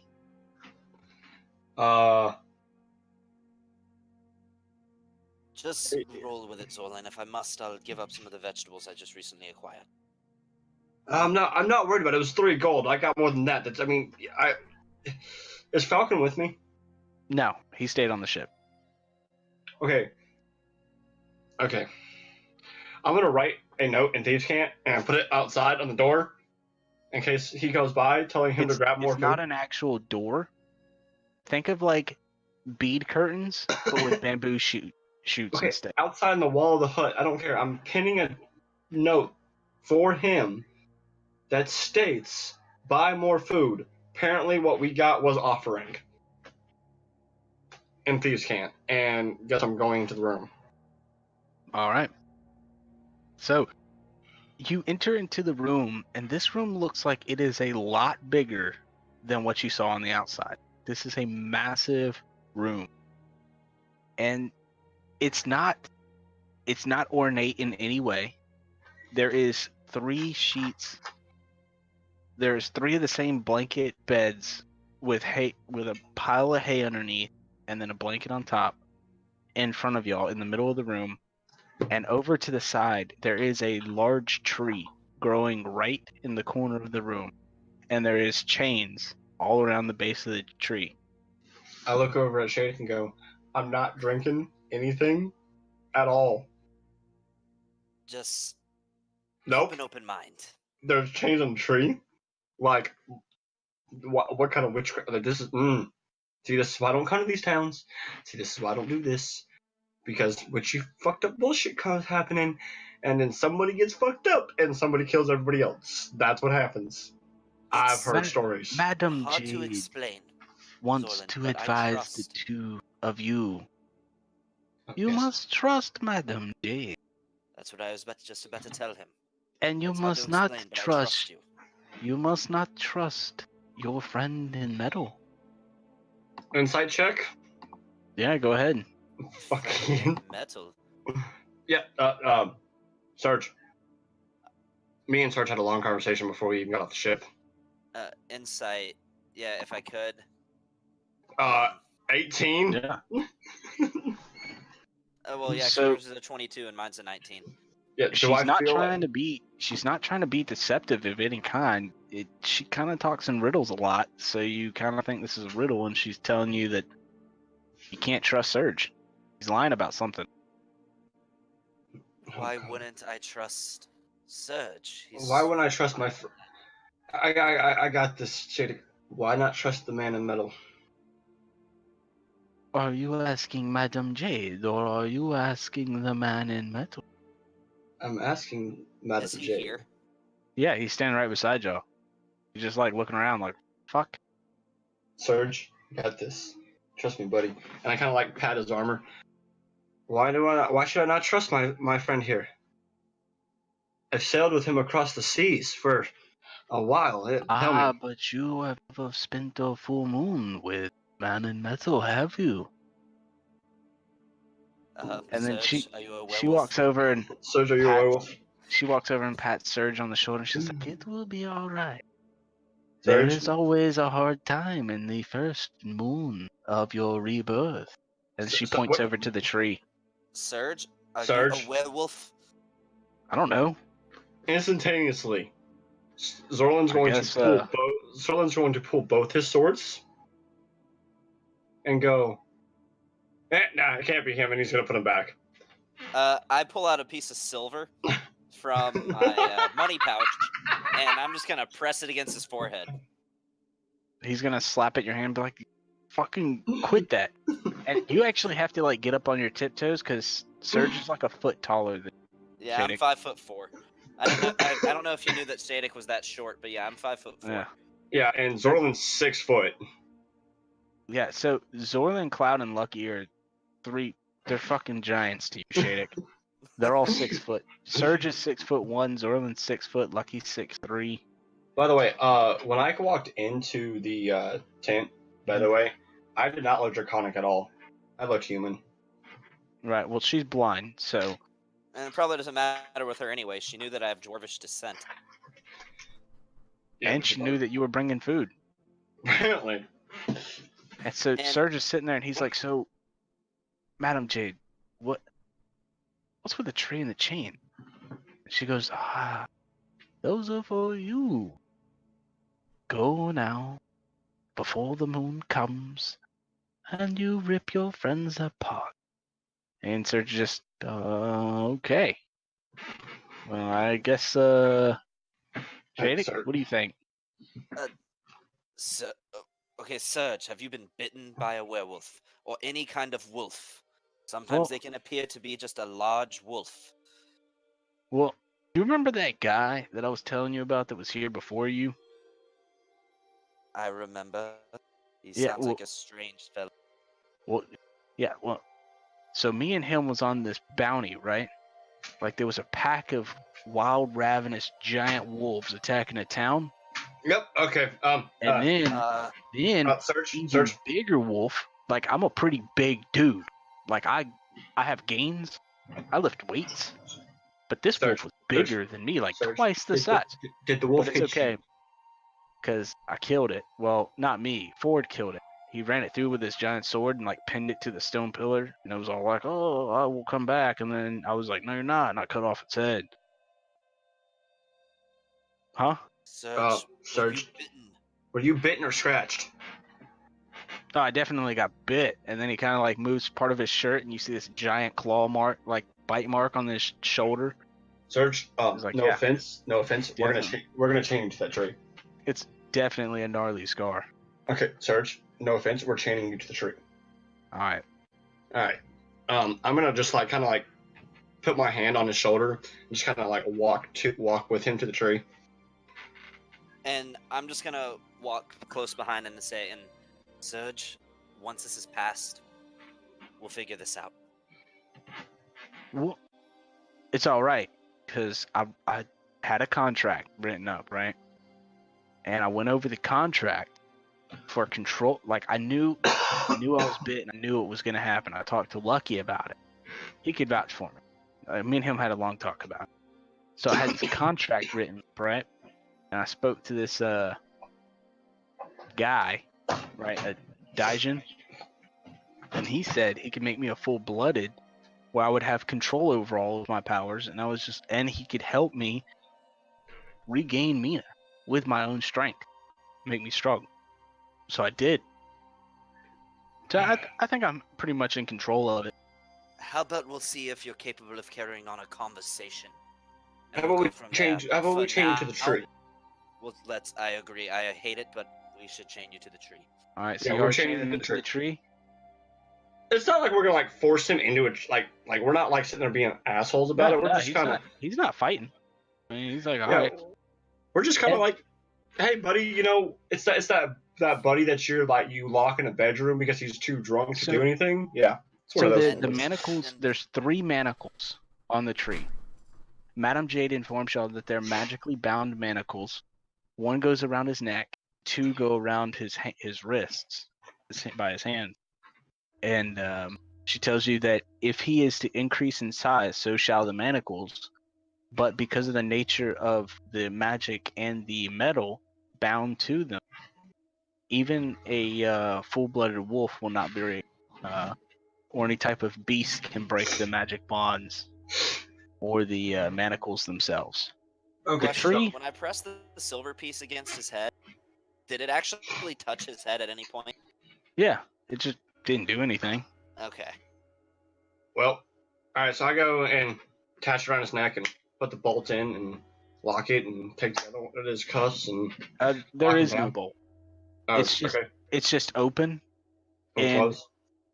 It kind of looks like there's like a zigzag pattern in the break, like the manacle is broken and there's a zigzag pattern. And when you close it around his neck, the broken pattern seals and blue runes flash around the manacle around his neck and on both of his wrists. Well, before I do that, There is no lock. before I do that, hey Serge, you wanna give me your armor? You know, I don't think it's magically enchanted. I don't think it's gonna grow with you. So in case you don't want it broken. He's not wearing his plate mail. Oh, he's not wearing his plate mail. No, he hasn't been wearing his plate mail since he got on the ship. Oh, okay. I thought I said that last time. When he got on after the You first did day of being on the say ship, that he when he took got off the on the plate sh- mail. Yeah, you said that. I just assumed he'd put it on since he got to town. Okay. Well, weapons. He isn't carrying any. Okay. All right. Well, Sarge. And Zorlin, if he seems to have his wits about him, do you believe that we should release him No. before dawn? No. That would be impossible for you to release him before dawn, as the magic binds him by moonlight. When the So- moonlight fades, the binds will break. So, madam, I have a question. And Madame Jade has answers. What's the offering for? As like I'm just holding this freaking shoulder in my hand. I have carrots and potatoes, if that would be of use. The carrots and potatoes would not. They. Madame Jade has foreseen y'all bringing this food here, and she reaches her hand out for the. Hand Madame Jade the fruits. I Here. hand her the pouch of berries. And she takes the pouch of berries. Oh, okay. Think about this being a frail old woman. She's not picking up an 80-pound shoulder. Where do you want me to put the shoulder? Well, the shoulder is for the wolfman. Duh. And she walks over to the third Just pallet sitting on the you. side, and she just starts eating the fruit that you gave her. I love these berries. Well, They are my favorite. Hey, Wolf. Quite sweet. They do have a good flavor to them. Yes, I told the gardener, the local gardener, to make sure he gives you whatever it is that you need. I hope you did not pay him. And she starts to laugh as she's eating the berries. I look over at Serge. I just say son of a bitch. I look over at Serge and go, "Well, Wolfman, this is for you, and that's your new nickname. Here you go, Wolfman." I kind of throw him the shoulder. He kind of slumps down, And looked at the meat. He's like, yeah, could have sliced it up, cooked it. I don't think you're gonna need that once you become all woofy. He kind of gives a big, exaggerated stretch and kind of pops his back a couple different ways and leans back against the tree. He's like, well, I guess I'm shut up. I'm kind of tired. And he leans back against the tree. Madame Jade would say that you might need your rest too. She's sitting on her little pallet eating the fruit that you just gave her. I'm good. I'm used to being up all night. All right, so what are y'all doing in this room? Y'all gonna sit on the pallet and just wait? No, I'm gonna walk out. I'm actually gonna stay there, and I wanna just. He wants to see it for himself because that's the kind of person that Shadek is. I'm not just gonna take it on faith that he's actually a werewolf. I want to Alright. see him turn. Zolan really just doesn't care, so he's just gonna kind of like walk out and just kind of like walk through the town. The Just town kinda- is a considering that a lot of people believe that tabaxi are no different than your average house cat. Tabaxis are part nocturnal, so there's still, even when you arrive, there is still a lot of children playing in the streets. Some of them are taking little cat naps on some benches. Cat naps. The vendors are still up selling stuff. People are still fishing off the dock. So it's still a pretty active city. Well, Yeah, little town. I'm just gonna go and talk to people, conversate, and Yeah, I'm not RPing all those conversations. that's Now fine. we're gonna pan back to Lucky. You there, Sean? Yo. All right. So it feels like it has been a couple hours of you just chasing down this kid.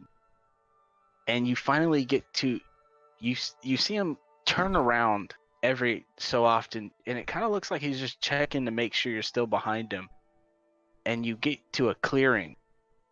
As you're running, it looks like you're running towards the end of a tunnel, and there's a bright light at the end. You lose sight of the kid running into the white light.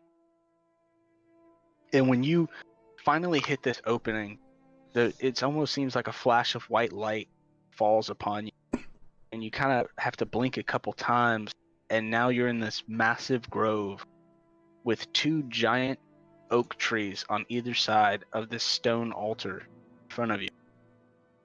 It doesn't look like it's ornately carved. It looks like it was literally just chiseled off of the top of the mountain and put right here. There's no decorations or anything. It's smooth on the top. And the kid is gone.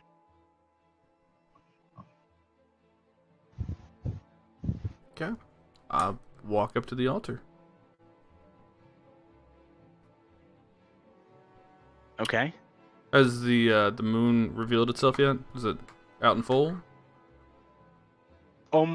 It's almost directly above you. Yeah. I just want to take a look around and see what there is at the altar. There is nothing. There's nothing on this stone block. It is just two stone pillars going up and a stone block sitting on top of the pillars.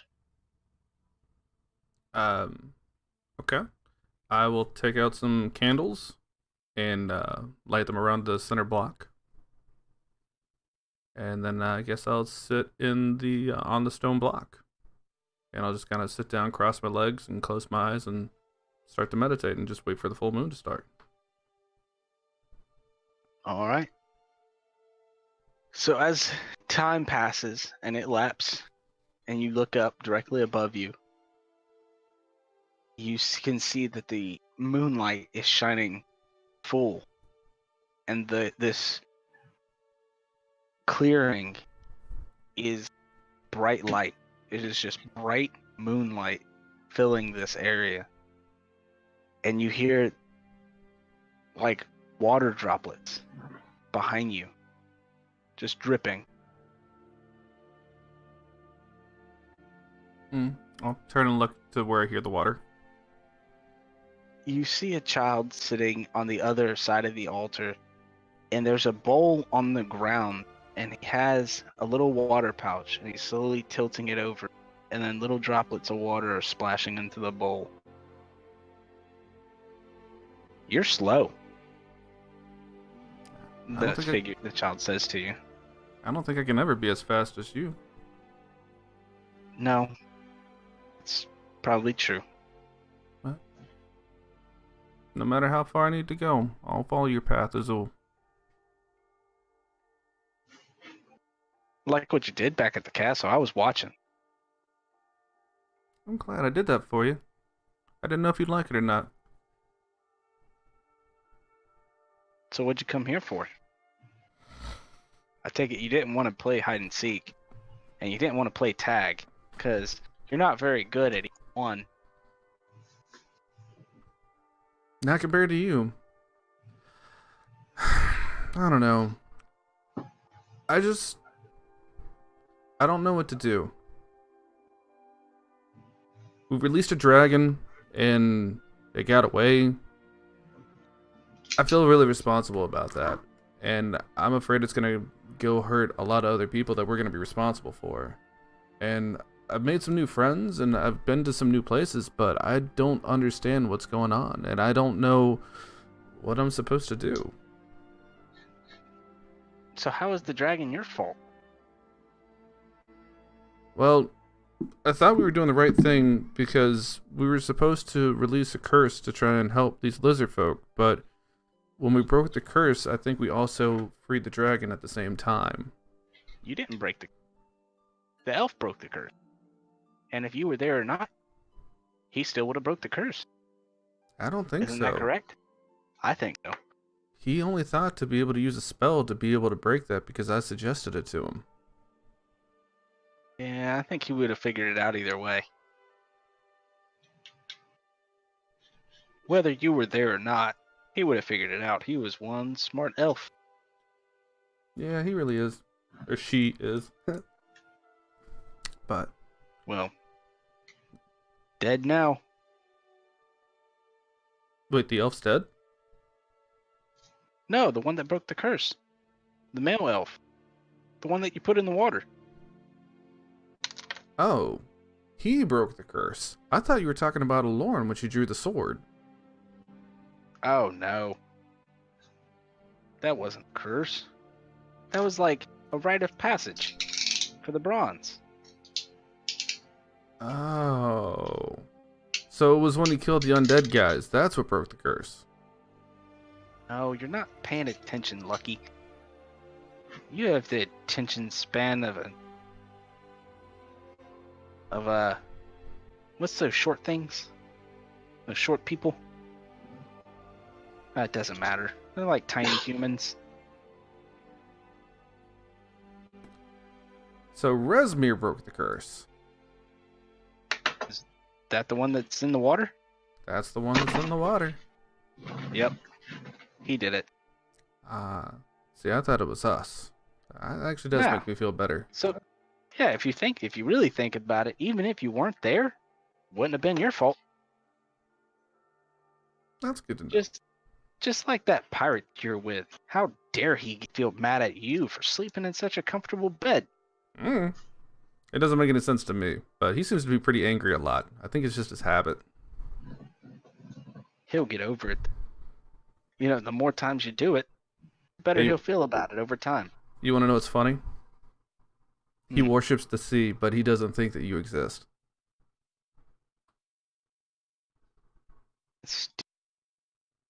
Very. But But I do have brothers and sisters.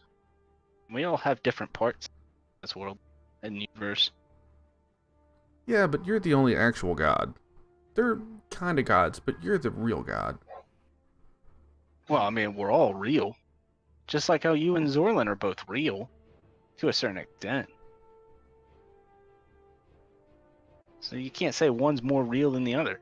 Just like these trees here, they're real.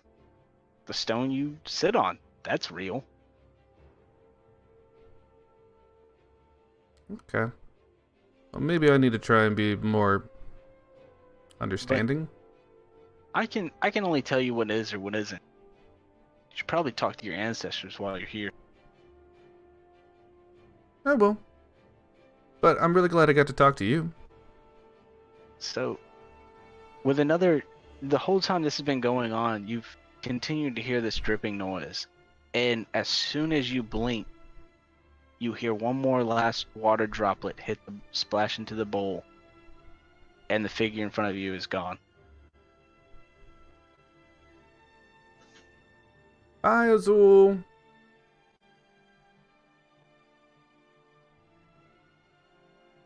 Okay.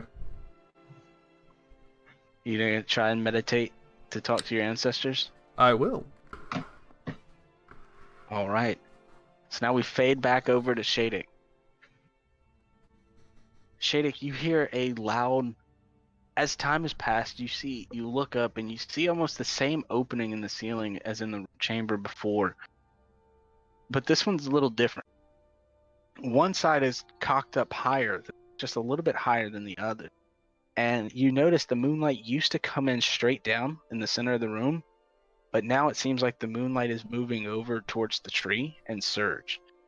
Where the moonlight is just now covering his legs, you start to hear him breathe heavier, deeper, not snoring, but just a heavy, rumbling breathing.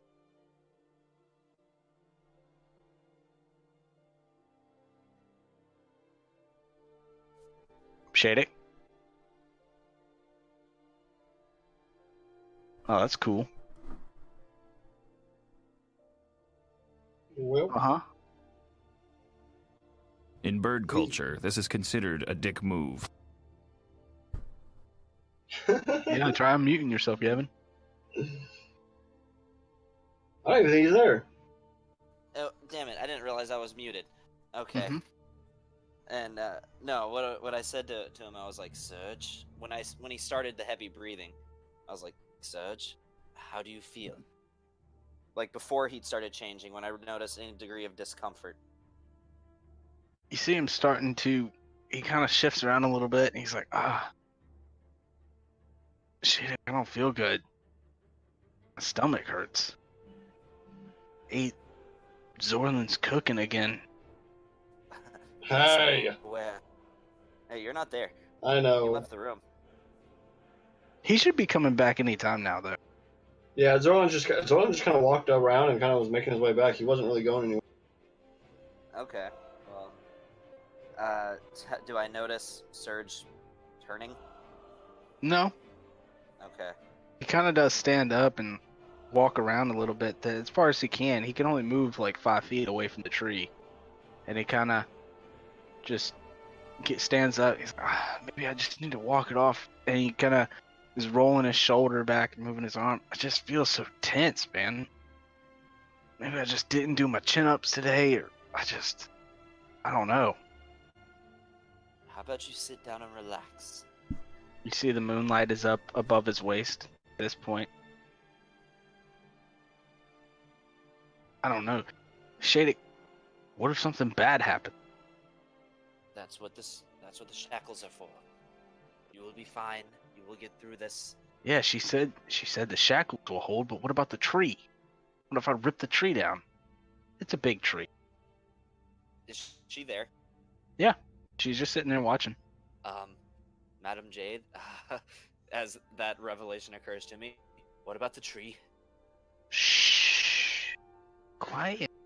Dwarf, Madam Jade is watching. This is best part. For I have seen this in the storm. And you see as the moonlight now is up to Surge's neck, and it gets up to his face, and you see him like lurch back in pain, and he kind of brings his face forward and he lets out a loud scream,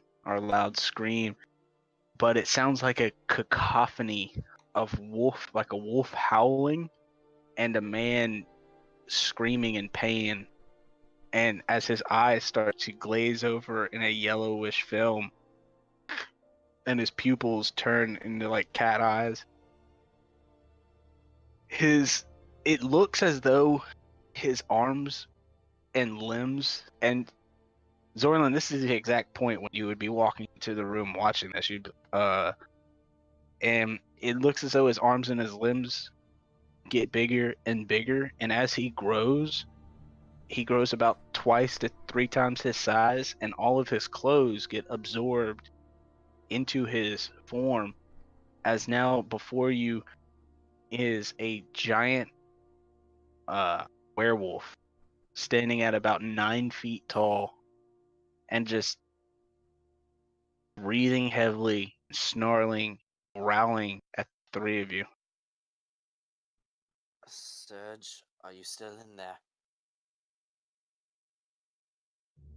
And whenever you speak, he kind of gives like this loud bark and chomping noise, and then he looks down at the meat and he pounces down on like this 80-pound shoulder and just starts ripping it to shreds and eating it.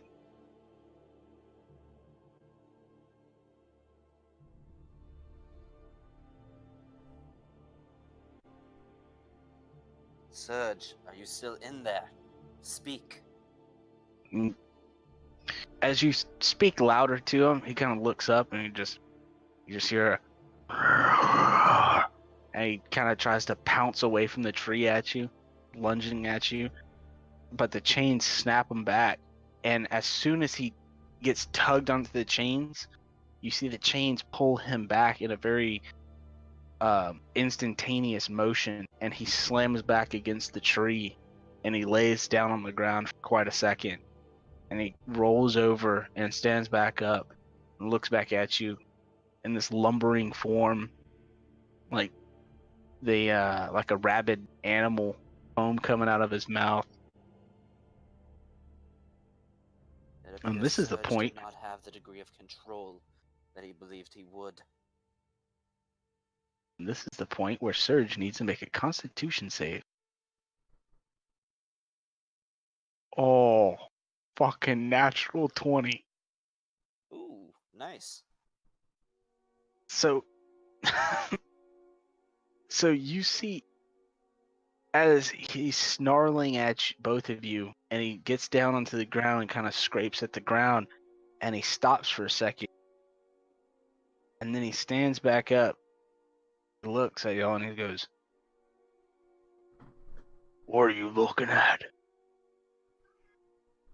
What's your name?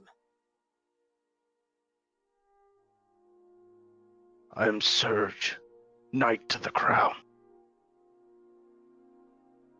Good. Remember who you are. "Zoylan, why do you got that stupid face on your face? Look on your face." "Alright, you're just stupid."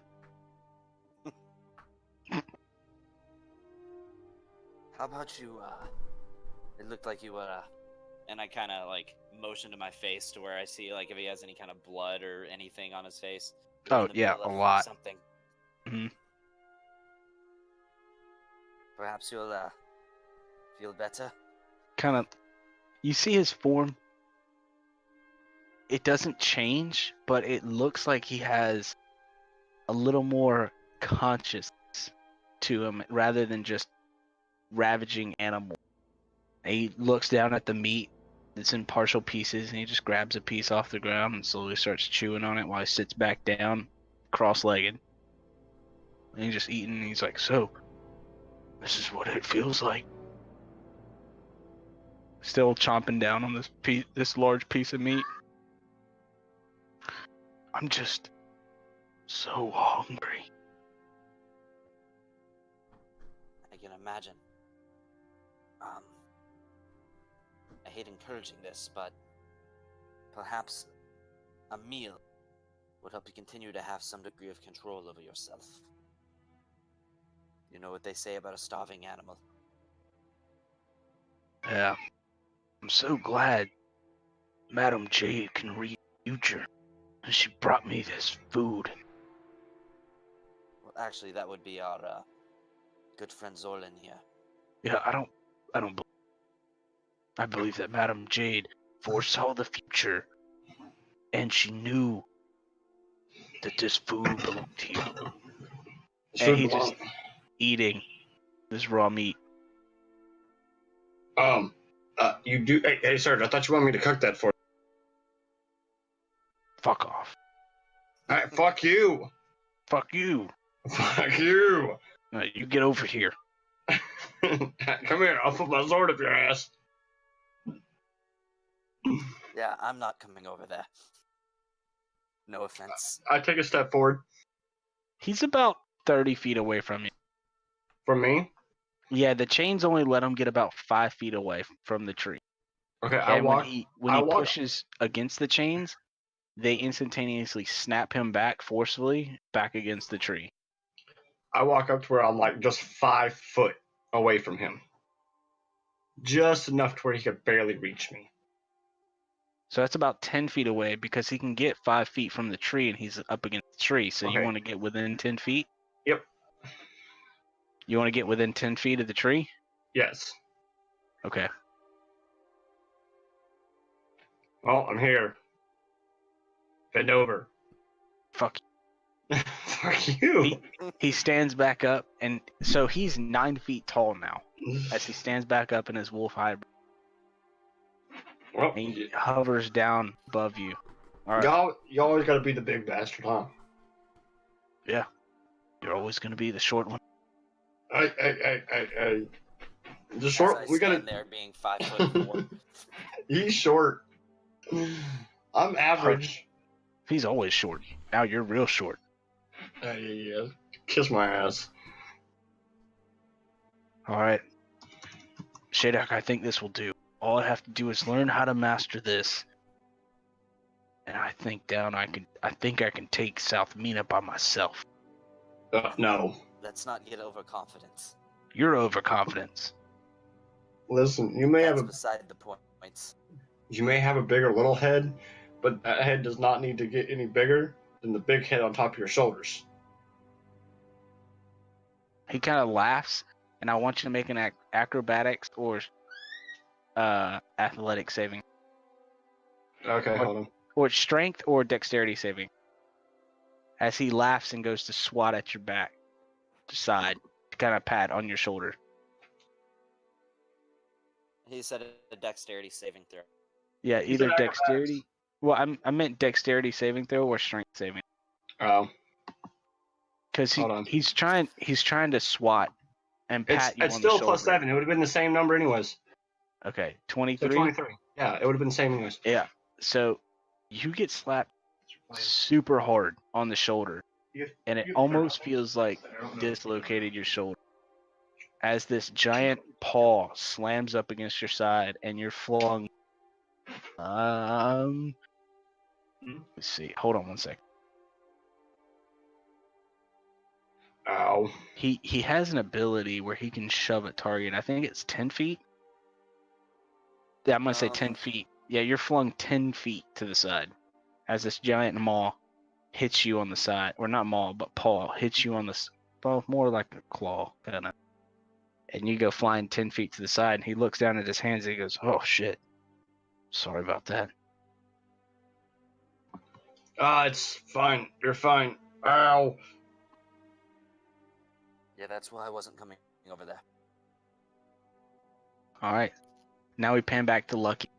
Lucky, what are you doing? Starting the ritual. All right, so a ritual that you have seen your forefathers perform before to speak with your ancestors during lunar times and events. You focus. Me talking to Sean, I have not actually created the spell yet. Or more or less a trait. It's going to be a feature for you to commune with your ancestors. But as you pull out some incense and you place them on both sides of the altar next to the candles, and you light the incense, it's going to require incense. And it's also going to require a tribute item. The incense are consumed, but the tribute item is not. So what item would you like to... It has to be a spiritual connection item between you and your tribe. What item would you like to place upon the altar to use during this ritual? And is it like gone, or is it? No, No, it is not consumed. This item is not consumed. The incense are consumed. Oh, then I'd place my bow on there. So, placing your bow on the altar and closing your eyes, and are you chanting, humming, singing? It's Because it's going a to have a verbal component, and so not a somatic, but it'll be a ritual. yeah, it's gonna be just a low tune basically, and I'm gonna take up my pan flute. All right. So as you start to play your pan flute and play your tone and cast and perform this ritual, you start to hear a bunch of not arguing but chattering all around you. And then you hear a familiar voice. Luck. Good to see you, son. It's good to see you too, Dad. And as you open your eyes, you see your dad in front of you on the other side of the altar, also in a kneeling pose at the altar. What is the coincidence that I too was trying to speak with the ancestors on this day? Great minds think alike.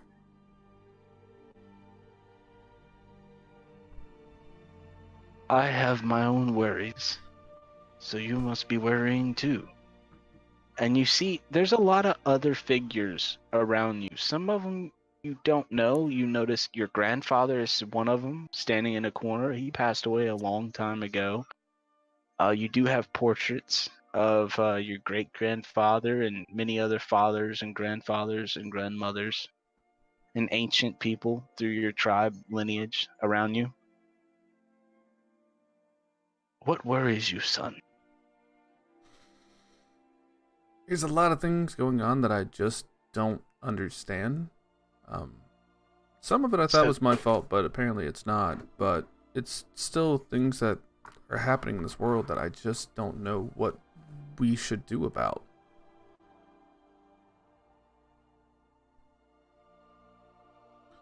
So,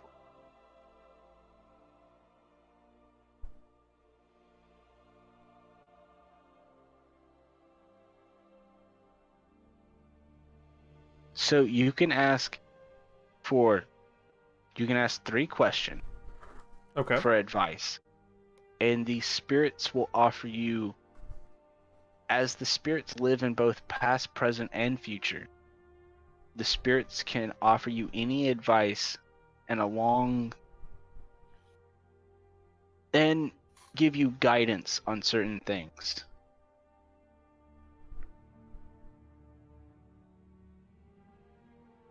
Okay. Yeah. I don't know. I don't know if there's an order here. If I should go ahead and let my father do his thing first, or if I should just go ahead and go on into it. You go first, because his worries was you, and you're here with him, so he's not worried anymore. Okay. First, I shouldn't say we, but a black dragon by the name of Baelish the Corrupted was released not too long ago after he's been put to sleep for 500 years. I'm afraid that he might go on a rampage once he regains strength. What's the best way that we can prevent anyone from dying from that, or just deal with him in general? So you hear all the spirits talking at one time, some of them arguing with each other, and your father makes a swiping hand motion to silence them. And he says, "Son, the spirits can only offer so much guidance. When you speak to them, you speak to them on a spiritual plane. They are still here. They all have different opinions. For what you're asking, let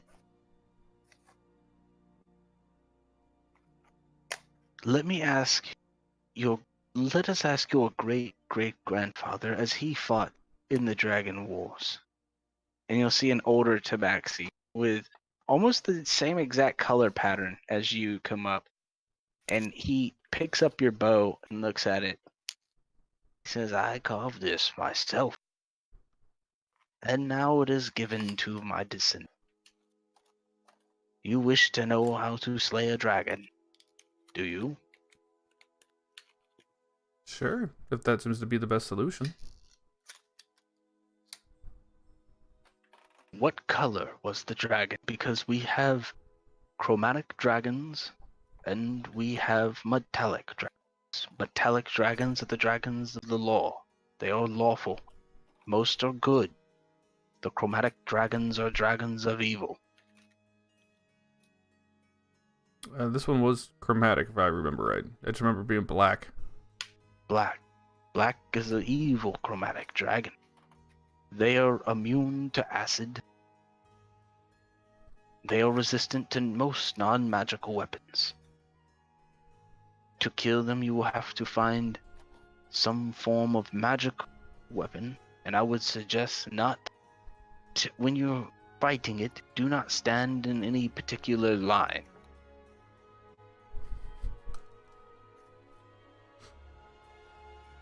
Thank you, grandfather. That's great-great-great-grandfather. Great-great-great-grandfather. So I don't know if you've been able to assess this. So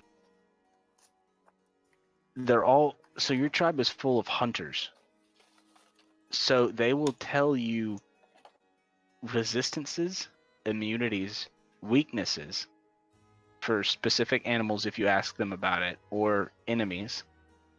They can also teach you things or give you guidance.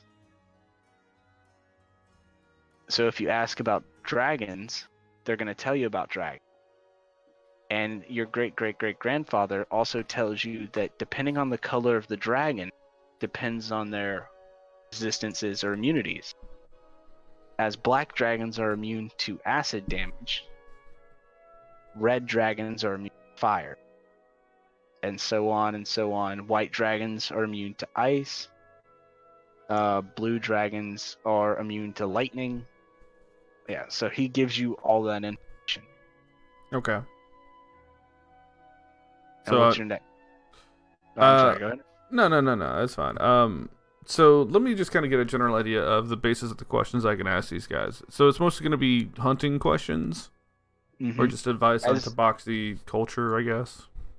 You can ask them just about any question that you want, but the three main things that are the outcome is either going to be something of hunting, like how you're a ranger. So this is kind of specified as being around your ranger class and your tabaxi lineage.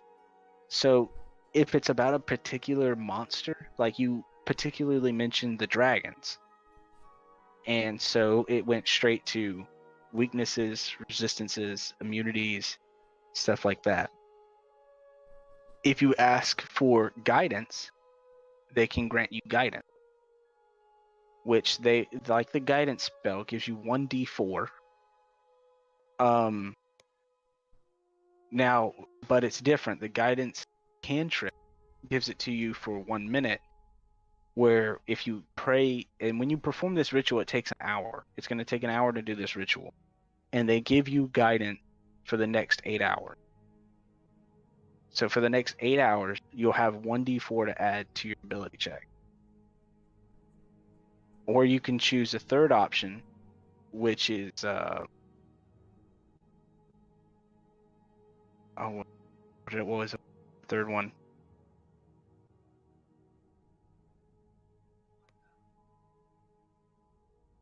Can't remember what I just said. The third one was lore. Oh, cultural aspects. If you find some type of cultural aspect that you don't know, or some piece of lore, like if you find out the name of some person's tomb and you have no idea what it is about, you can always ask. Okay. Well, then my next question is: there's a war that seems to be brewing, and I've heard two different sides of a story. Do any of you know anything about King Nicholas? Mm. Your father will speak up. King Nicholas of the Human Kingdom? That's the one. I don't believe any of us have been that far south. That's Human Kingdom. Some of the ancestors might have fought with the humans during the Dragon Wars and had previous arrangements of trade, but humans don't live long. Not like some of the other races. Nor do we. Compared to the elves and the dwarves and Fearbolgs. And gnomes. You mean the tiny humans? Oh, I mean, that was metagame talk. Obviously, I'm not there. Yeah. King Nicholas, as what is it in particular that you? I don't know. I'm just trying to find out whether or not he's a good man, or if he should be trusted, or anything about his family. There just seems to be a whole lot going on there that's gonna draw a lot of us in. I know that Madam Jade said that I've got troubles ahead of me, and I'm headed to go deal with that man and his family and the kingdom. I just want to be prepared. Well, King Nicholas serves the measure, and he serves his. He is an honorable man. Good is kind of a borderline. Honorable he is, though. When you speak to him with honor. Do not demand, and do not beg. Okay. And I guess my third question is, as I'm still trying to learn. There's a lot of things out there that I know are dangerous, but I've been trying to learn about fiends. Is there anything that you guys could teach me about hunting fiends? So, your father kind of smiles and he says, demonics. That would be your great, great, great, great, great, great, great, great, great granduncle. And he kind of motions over, and you see like this real short, old, elderly figure kind of come up. So you want to know about fiends, huh? From the 20s. He's got like big furrowed like eyebrows, and he's like just Yeah. shaking a cigar. Yeah. He's got well, not a cigar, but a long pipe. And he's like has one eye has a monocle. half closed. His left eye is half closed. Wears a top hat. Yeah, definitely. Yeah. No, he has a fedora. Yeah. Oh yeah, fedora. That's right. And big trench coat.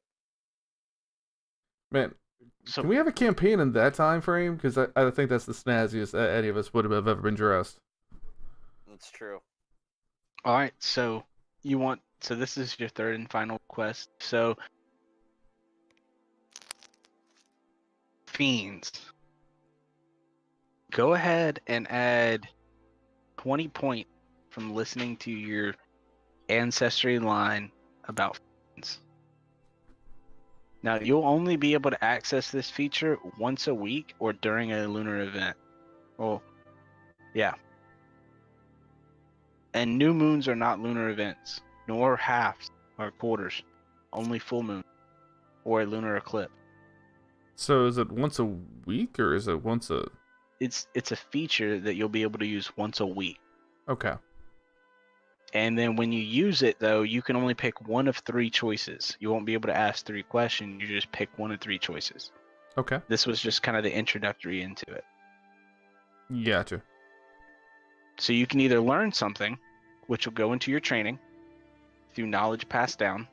And when he speaks to you, you don't just hear the words. you see it being performed. You feel it in your hands as if you're performing something yourself. Like if he was to teach you leatherworking, you now have gained some form of a muscle memory of doing it yourself. So they give you huge bonus to your training, and yeah, or you can learn about certain enemies, Okay. Yeah, or I'm you can be passed on guidance. pretty happy with what I got out of this.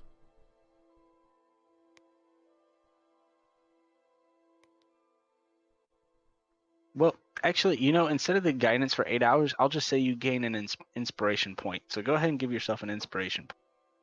I'll give it to you. Yeah, you'll just gain an inspiration point if you choose the inspiration option. And you know how inspiration. Yep.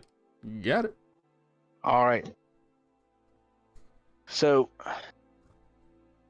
everybody, when you get done talking, your father comes around the altar and he gives you a hug, and everybody feels physical during this point in time, during this full moon.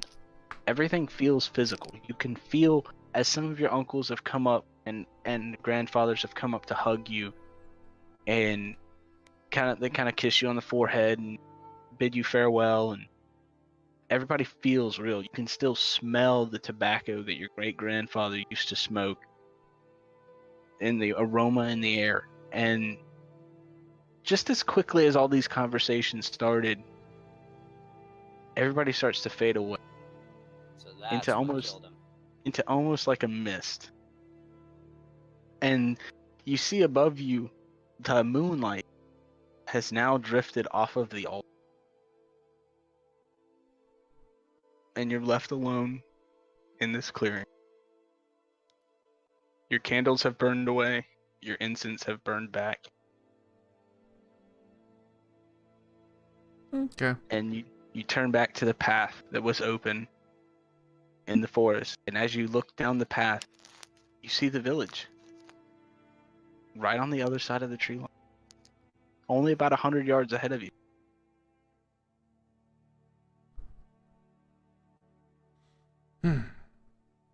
All right.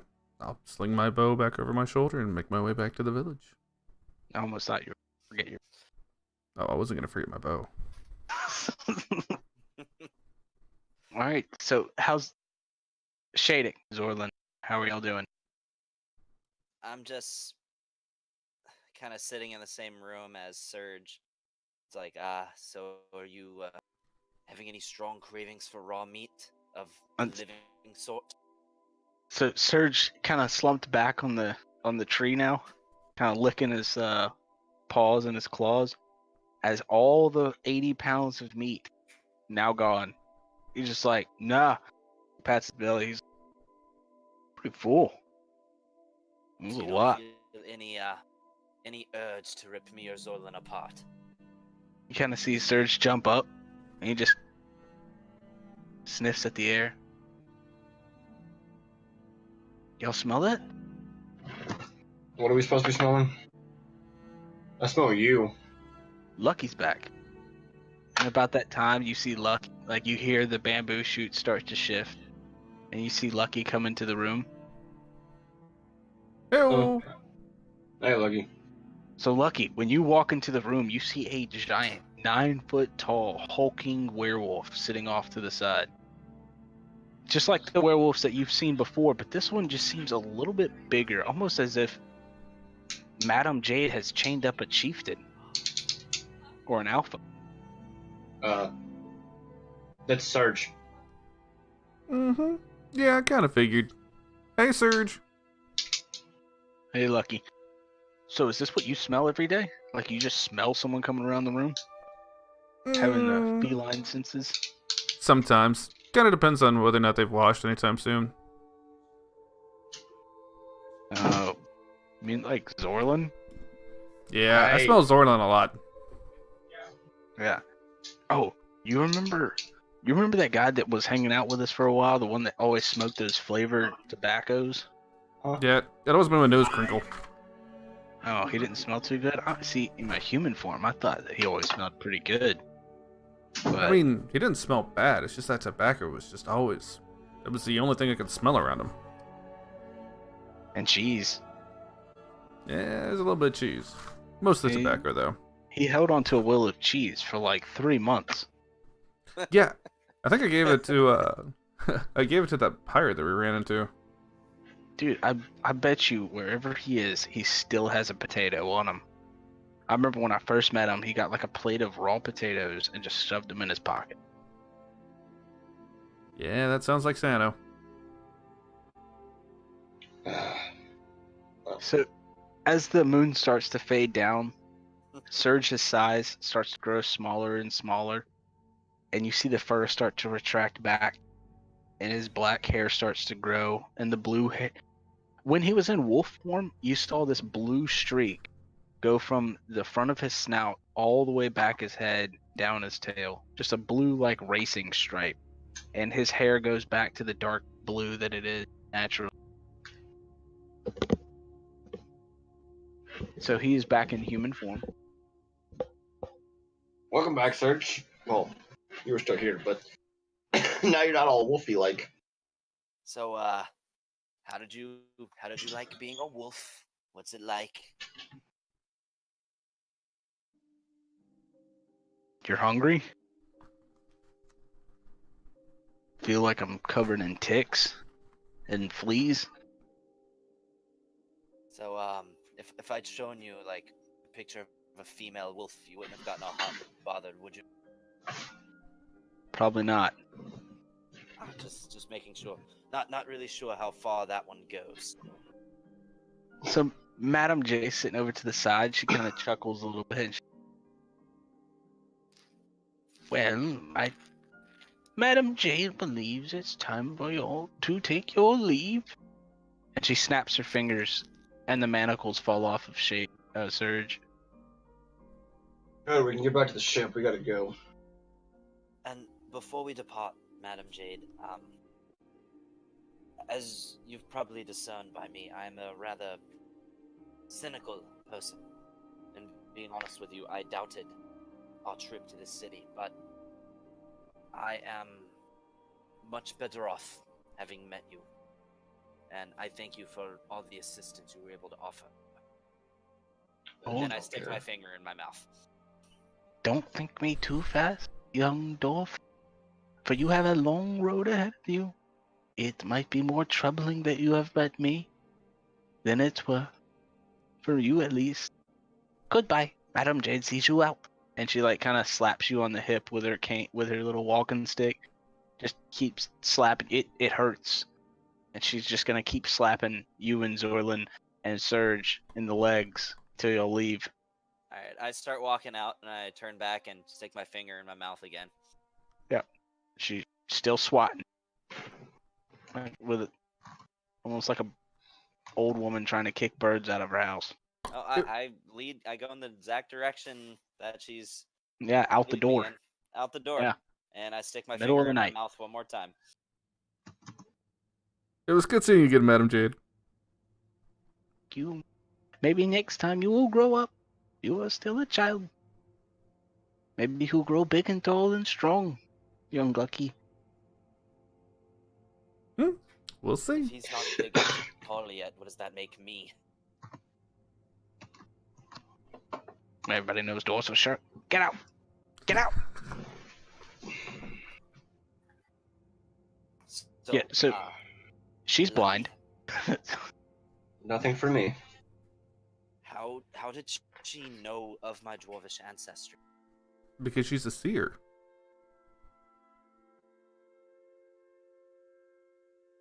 I don't even believe I told you about that, but my father is a dwarf. Oh. Yeah, you told everybody, says Serge. Ah, It was like day one. You were like, my father's a dwarf. He was poisoned by the king. Blah, blah, blah.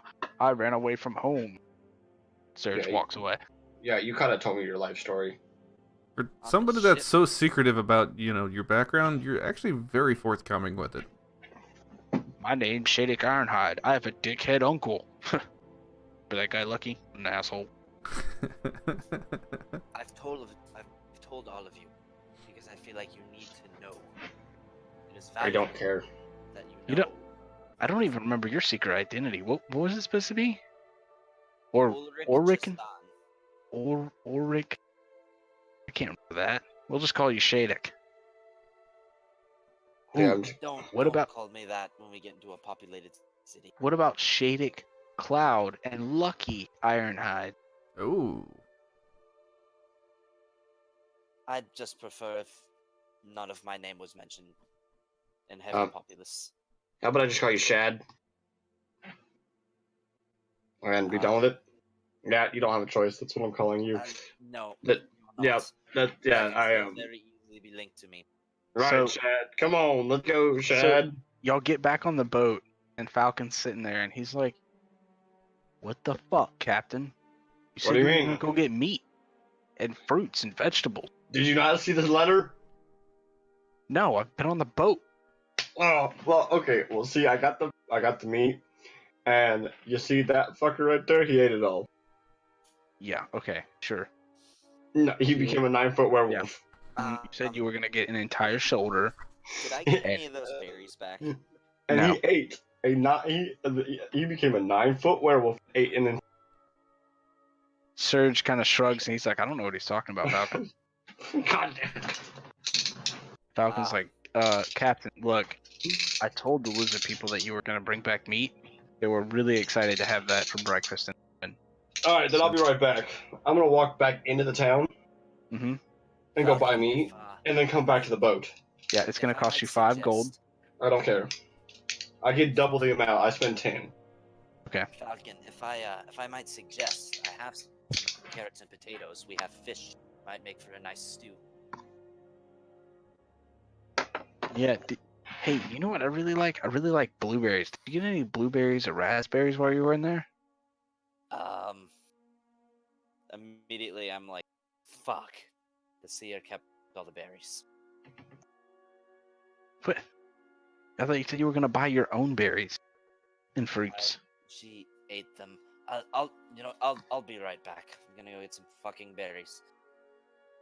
All right, it's And gonna I go cost you get 2 some gold berries. for 2 pounds of berries. I'm gonna say to him, the seer told me they were supposed to be supplied to us.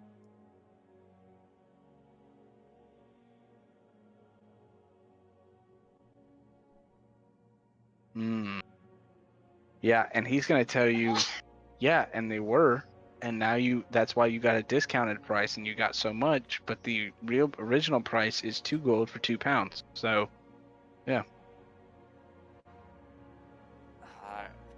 Fine. I fish out the 2 gold and I just don't even hand it to him. I just put it on the table. Hey guys, I'm apparently being too loud, so I have to go. Sure. Oh, okay. Because people are actually trying to sleep in this house. all right, man. Okay. His other So, campaign. yeah, it's like, because it's not my house, so I'm Yeah. abiding by their rules. Or I'll just watch this last end of the freaking stream later. Or you if you got headphones, man, just listen, and Yeah, then text and chat. Yeah, I'll do that. So I do want to talk to Lucky when I have a chance. So real quick, y'all get back on the boat. Falcon tells y'all that Poor shit. He's been trying to talk to me for the entire evening. yeah, well, Falcon's gonna go ahead and wake up the crew, and he's gonna go ahead and set sail again since the water seems to be calm, and he believes that he can run a skeleton crew with the 2 lizard folk because they've been resting all day, and they're pretty well trained. They're just really excited for breakfast and so y'all better cook up something good. I'm once again going to recommend using the meat that he brought as well as the carrots and potatoes that I brought to make a stew. Yeah. They're super excited. They have no idea what you just said, but they're super excited when you said meat, fish, and Yeah, you know what? Fuck it. potatoes. Throw some of the meat and the fish in there, and then also the carrots and potatoes. Yeah. All right. So y'all set sail again. You're on y'all's way back on the seas, back towards after spending only a day. So, Lucky, our conversation was interrupted. Mm-hmm. Previous day. Some of those acts that you performed back at Castle Neritar with, you mentioned a god. Mm-hmm. Who is it that you follow? It's Azul. Have I ever He's heard of the Azul? god.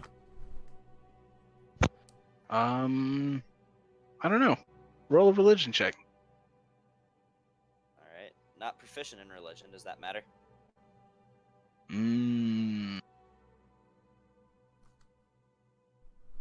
Roll it with. Would you say that Shadix is a very religious person, period? I'd say he's hungry for knowledge, but not religion specifically. If he found something interesting that had to do with religion, he would have read it, but he didn't. He doesn't seek it out. It's just another form of knowledge to him. Yeah, just go ahead and roll a religion check. Okay. 14. Yeah. No idea. No idea. Okay. I've never I'll- heard I'll of be right this Azul. I'm- Okay. I'm I'll wait just till gonna you- stop. No. Y'all go ahead. I'm just gonna use the bathroom. Okay. Well, I kind of want you to hear how the conversation goes.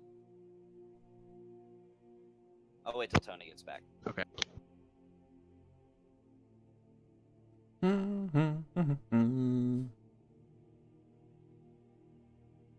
I want I to kind of go want to put up refill my. elevator music. I really want to go refill my drink, but I have to go all the way down to the basement. I don't think I can make it down there and back in time. Let's see. So, good news, side note, I never got a phone call from work today, which was also good.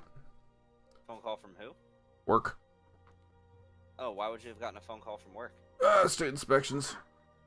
Our truck had to go into state inspection today. Which it should have been fine. I went through the truck for like an hour and a half early this morning.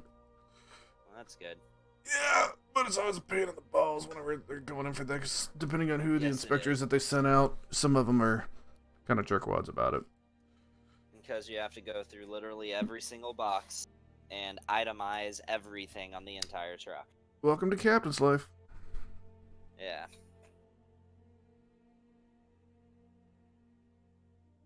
We actually have to do that every month, but then we just have to make extra sure that everything's good for state inspection. So what happens if the state finds like one thing missing? All right, I'm back. We'll have to Okay. figure that out another time. Okay, Alright. so good. You haven't had to find out. So I'm gonna look at Lucky and just say, so tell me about this Azul. I'm not familiar with this deity. Well, he has multiple names. Sometimes he's known as Kalar. Sometimes he's just known as the god of rain and water. But it's Sounds powerful. he's very powerful. In fact, I actually got to talk to him tonight. Now what's that like? Communing with the deity. He's pretty friendly. It's like talking to a normal person, except he's a kid. Well, he only looks like a kid. Sometimes he likes to look like a little boy. By little, I mean he's like, I don't know. Not too young, not too old. Perfect age for a child, because that's what he wants to be. That's a little strange, I'm not gonna lie. You know, purple people look really like. You have horns, but you're from a dwarf? I don't really understand that either, but I don't question it, because I know you're a good guy. And I know you are as well. The offspring of a tiefling, no matter what, is always a tiefling. If, say, a tiefling would have a child with a tabaxi, the child would also be a tiefling. I guess we don't have any tieflings in our village, because they're all tabaxi. Well, we have a few others, but they're mostly tabaxi. I don't see any other tieflings. You've met Theodore. Was That Theodore a was the tiefling? gay one, right? Yep. Theodore I- was a red tiefling. I did not realize. Then yeah. He was also from Summerfell. Yeah, I remember that. I just didn't realize it was a tiefling. So there you go. Apparently, there were a couple. I just forgot. Then it's possible he may have had a tiefling parent. That is the nature of the curse. Why is it gonna be a curse? Because long ago, a group of humans, filled with wrath and avarice, were cursed to forever carry, for them and their ancestors, to forever carry a devilish form.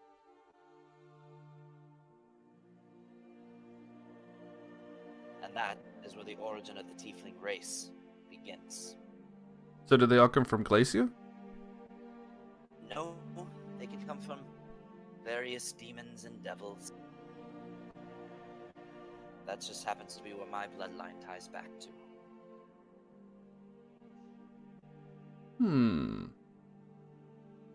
You seem to be a very complicated man with a very complicated history.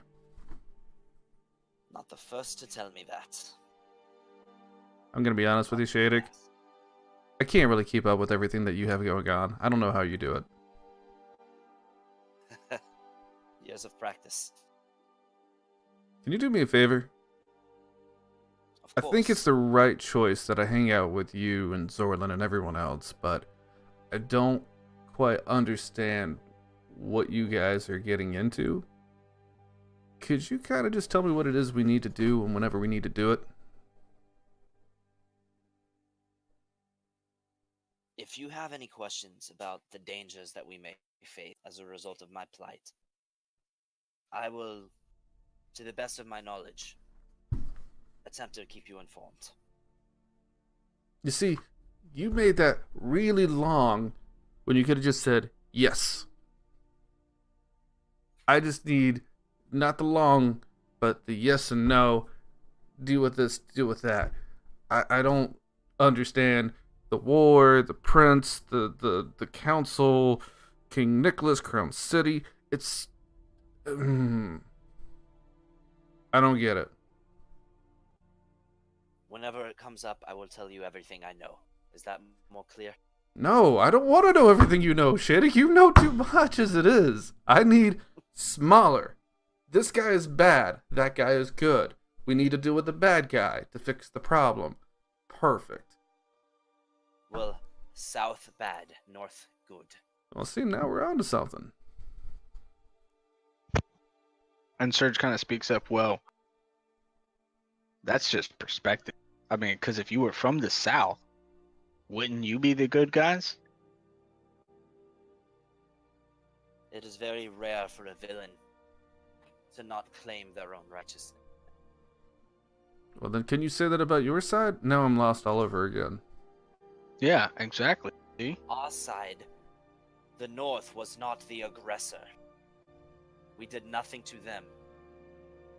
And yet, my people are in chains, and my land in shambles. Does that sound two-sided to you? I don't know. What's going on with their people? I know not. I'm sure, for people who live in the South, they are either unaware or a tale has been spun. But I've seen firsthand the evils of the South. Okay. Can we go play dice? Sure. And Lucky. I mean to not be over sentimental, but I do appreciate your company on this journey. Well, Shadik, you're a friend of mine. Anytime you want to hang out. I could use the distraction. Let's go play some dice. Now you're talking my language. And Yeah. I wander off to play dice with Lucky.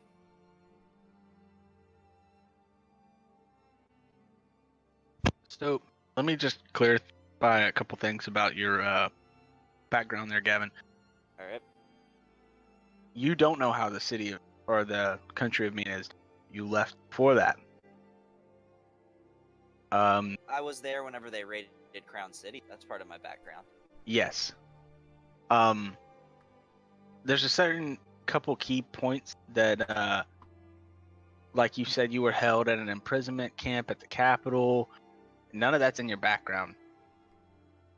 So I do have it in my background that I was held against my will, just not the location. yeah, you were held in South, but you were held at a military camp, but you don't know exactly where the military camp was, but you were able to get away and head back into the direction of the north, but you didn't know exactly where you Okay. So let's just change that around. Like I told Ryan, Mina is not destroyed. They came in a swift striking motion, very pinpoint attack, and they did as least amount of damage to the city that they could in the most effective way. So the city is not Shambles, in. I wasn't saying that it was destroyed. Oh no, Shambles- I knew that chains and shambles were a metaphor. The civilians, the least amount of civilians were hurt as possible. Yeah, those were metaphors. I understand that. I was just letting you know because that's something that I told Ryan too. Okay. Because he said that at one point. He was like, "Yeah, Mina's destroyed," and I was like, "What? Whoa, Mina is not destroyed. It's still there. They didn't want to destroy Mina. They wanted to conquer. And you can't. If you conquer over rubble, then you're just a dude who owns a pile of rock." So, just to clarify that. But you I were got it. held in the South. And one thing I will alter, and that you didn't put in any of your background, is you never saw anyone's face. I kind of assumed I didn't see anyone's face, though. Yeah. You would have never been able to see anybody's face. Just to clarify that. And Lucky, about your background, your whole village is now dead. No, I'm just joking. What? I just saw Actually- my dad. Actually, Lucky, exactly. No, I'm just joking. But now if two people is in the same ancestry line when the spell is cast and they cast it at the exact same time, they will both see each other. Like for him, you were in at his altar, and for you, he was at your altar, but y'all were in the same place. Because I remember I told you that the Summerfell is like a shroud, the closest part between you, physical plane, and the other planes of existence in Summerfell. So, intelligence 6. Yeah, I was taking a look at it. I don't know why my You have a intelligence was. -2? No, it got changed at some point. That's why I just went and looked it up at a previous thing. No, it's supposed to be 12, but it was set to 7 for some reason. Like, so I went and looked it up on my phone because I had all my stats on there. I was like, why is my intelligence so low? I know I'm not smart, but I didn't think I was fucking dumb as a brick. Well, I mean, I don't know. So yeah, it's supposed to be 12, and I just fixed it. I'm just making sure everything else is correct. Because I was wondering how I had 2 odd numbers. Because I had So- intelligence of 7 and a dex of 17. I will also let you know that moving forward, Azul is very childish in nature. Like he will remain in his child form probably for a long time. He won't use his other forms with. That's kind of what I figured. Yeah. Cuz the way he's going to see it is you're kind of childish in your youth and he enjoys it. So he'll remain childish when he speaks. And it only took like 2 months later, but they finally figured out the god that I worship. Yeah, well, I mean, it takes time. They didn't really care. You were a bumble True. idiot child. Very I true. actually intended to ask about that before you even won your little pilgrimage thing. That's one of the reasons I went over to talk to you. Yeah, I kind of figured. It only took you 2.5 hours to finally be able to get to talk to me. Yeah. Yeah. All I right. just realized that nobody had actually ever come to you and actually just asked Lucky about himself. Mm-mm. Well, that's because everybody's been so busy being pissed off at him because he keeps stealing shit from them. Hey, I haven't stolen anything from anybody. I just take it and move it, but then, like, I never take anything. Oh, so you mean that you pick it up when they drop it? Yeah, yeah. Thank Or I pick it up God before they you get were to it. there. Yeah, thank God that you were there to help them. What would they do without you? Just saying. Let me just hold on to your coin pals for you, just in case you ever lose it. You know. It's not like I have legit not stolen anything from anybody else here. I've just held on to some things for a little bit. Pretty sure you tried to steal Zorlin's lockpicks at one point in time, a while back. I mean, I might have just tried to get my hands on it to borrow it for a little while. But now you have lockpicking claws. This And that's is a also thing. true. That's canon. Just saying. All right, so y'all continue on your sailing voyage. 2 more days across the ocean, continuing to have a constant, steady view of landmass far off to the port side of the ship, or south side to the ship, as y'all now sail west towards Tarsus.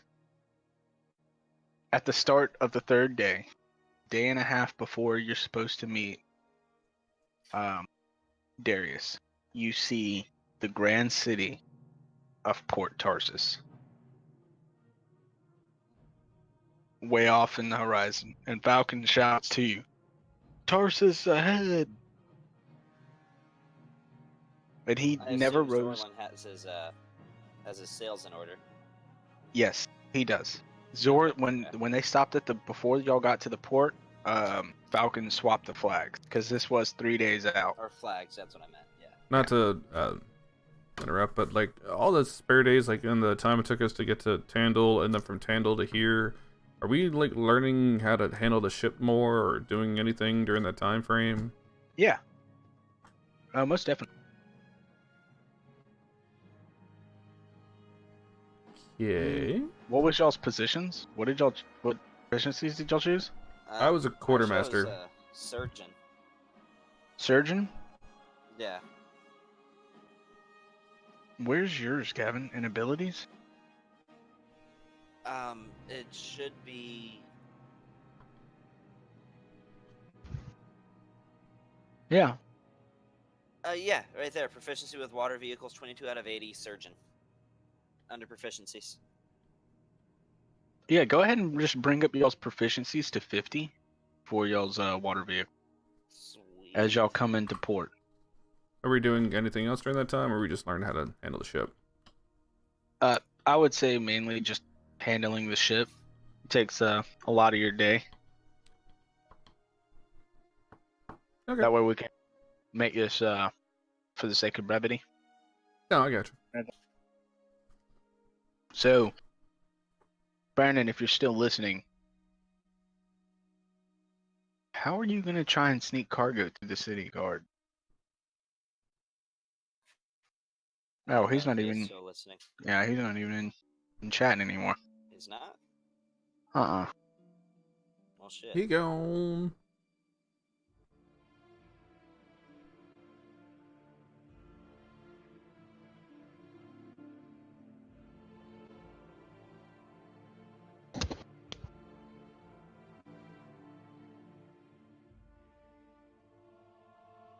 So he's just not here. Okay. Yeah, Gertrude's just not here. All right.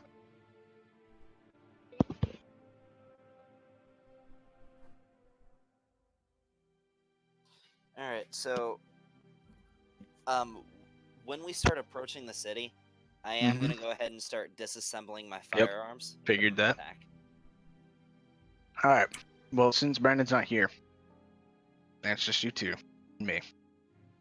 What would you like to smuggle into the city? Falcon assures you that anything that gets left on the ship will be guarded by him personally. And, of course, the harbors are highly secured. He informs y'all that there are 2 guilds that run the harbor. One that upholds the taxation for the city, and they are for the city guards. The other one is for like management. Like there's ones for basically that handles the paperwork, and there's one that handles the muscle. That makes sense. Like, if you are a magic user, you have to have a permit into the city. And if you use magic while you're in the city, if you don't have your permit on you, you get gagged, bound, thrown in the dungeon till your trial.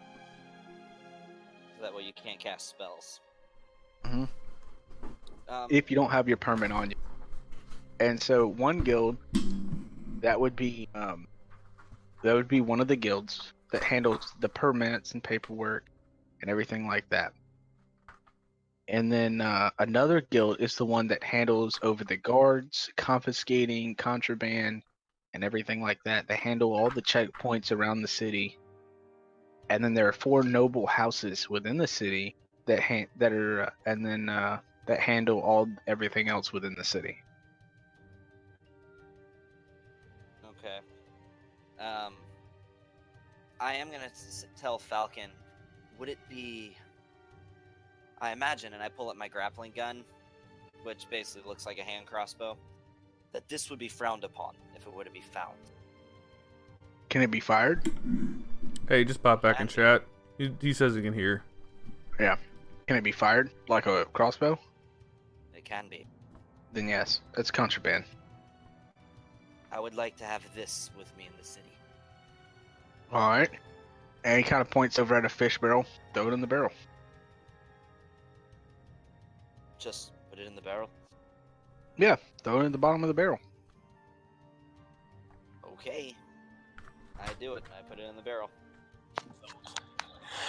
Yeah, we're gonna get everything in there, and Zorlan's going to proceed to transform into his, like, he's gonna go into his under the boat and change into his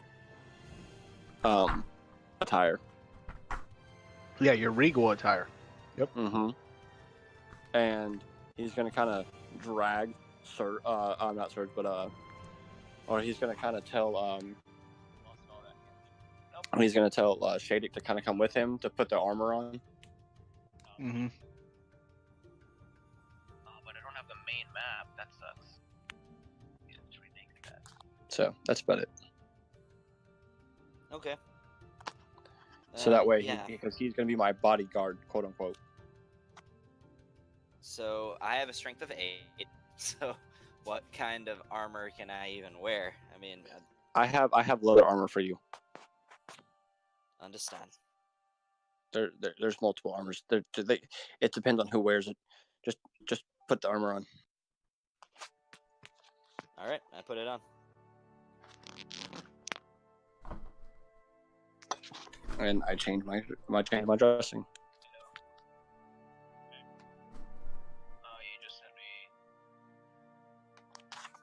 me. Also, right before I get off the ship, actually, I'm gonna ask Zorlan, what describe the form you would like me to take. Because I can change my form. How would you like me to appear? Just look human. Look human? What sort of features, what sort of armor should I appear to be wearing? Shadik, come on, you can figure that out. Check. Something very... Shadik, I need you to dress in a way that is very fancy and high class. But With you the want me to picture of the look dragon like an skull armored god. on your chest. That I can do. Other than that, I don't care. You see, as I change into my attire, and you see a favor with the dragon skull, and very ornate golds and bright purples and very nice royal-looking colors. All right. I'm wearing just some fancy like blue, red, gold clothing. I'm putting the dragon skull on my chest.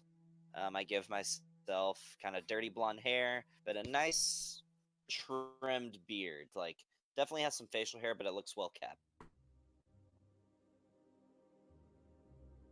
Very nice look. Well, let's go into town. All right. I get off the ship with Zorlan and begin to walk into the town. I'm going to, I guess, unstring my bow. And can I fit my bow into my bag of holding? You most certainly can. Oh, Yeah. by the way, I make both of my swords look very, very ornate. Do you want to put your bag of holding at the bottom of the barrel?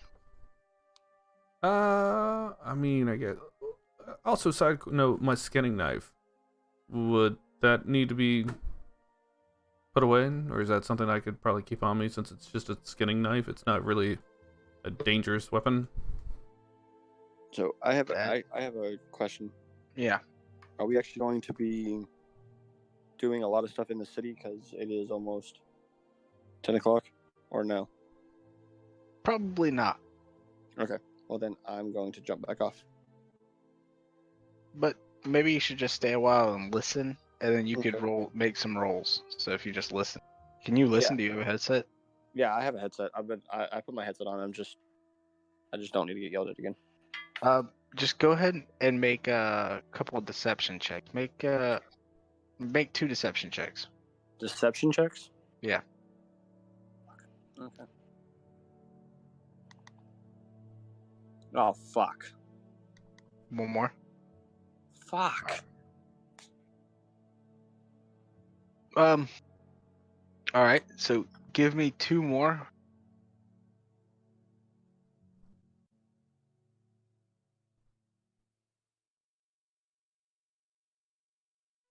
All right. Why is it every time I do deception checks, I get low fucking rolls? It's not gonna matter when your paperwork is a. If my notes stand correct, it says that you have a 19 on your paperwork for deception. So. Let's see. What do you mean I have a 19 on your paperwork? That's what you and Shadek rolled. When Oh, you yeah. forged your papers, you got a 19 on your papers. Yeah, that's so true. That is just for when you're talking to somebody, how well you're able to hold a conversation. That's what those rolls are for. Gotcha. But all right, yeah, you can bounce off the mic. Cool. You can stay on the headset if you want to listen in and just text. Yeah, I'll listen and just send messages. Yeah, I have my Discord up on my other screen. You're good. Okay, cool. All right. So, Lucky, you have put your bow in your bag of holding with your quiver of arrows. You still got your little tiny skinning knife. It's only about 4 to 6 inches long. Okay, then And, I've got 2 short swords that I keep on me that I never use, along with my throwing knives. You're gonna So leave those on the boat. I'll put it all in the back of holding. All right. Drop the bag of holding in there, and then Did he say he was going to drop the bag of holding in the barrel? yeah, the bag of holding's in the bottom of the barrel.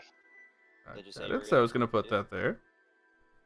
Oh, okay. So you put everything in the bag of holding.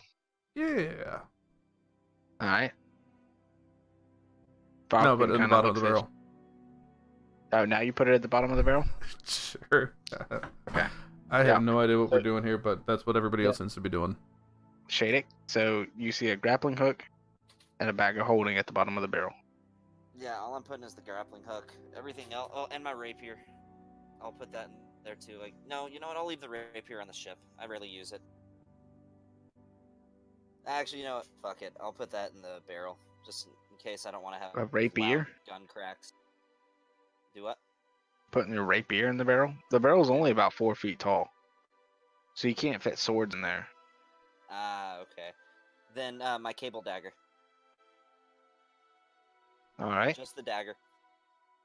I'll All right, keep Falcon. the gauntlet Falcon on me. looks over everybody and he looks over at Surge. He's like, "Got anything?" And Surge, standing there with a giant great sword about 6 feet long on his back, he's like, "Nope. I'm gonna go like this." Serge, you should bring some sort of weapon with you, even if it's just a short sword. Nope. I'm gonna go get changed into my other set of armor, and I'm gonna go like this. With no weapons. No, with a weapon. What weapon are you bringing? Well, they'll hold my weapon at the gate. Just give it to them and let them hold it. What I if you were to throw meet them Surge a outside of the city? breastplate with my symbol on it, and go, here, wear this. You can get in with your sword. He drops your breastplate on the ground. Not taking that. It's against the measure. If I wear any symbol, it's gonna be the symbol of my order. Surge, you should Okay, have Wolfie. some form of weaponry. I do have a weapon. I have my sword. It will be You're not- held. you're not You will not have it on Listening. you. He's Maybe. with the Night Order. He's allowed to carry a weapon in because he's a part of the Order here. And then Lauren kind of walks up on deck. She's like, where did y'all go yesterday? Stopped at the dock, and then y'all all left. I wouldn't talk to talk to my ancestors. I met with a seer. Yeah, that's great.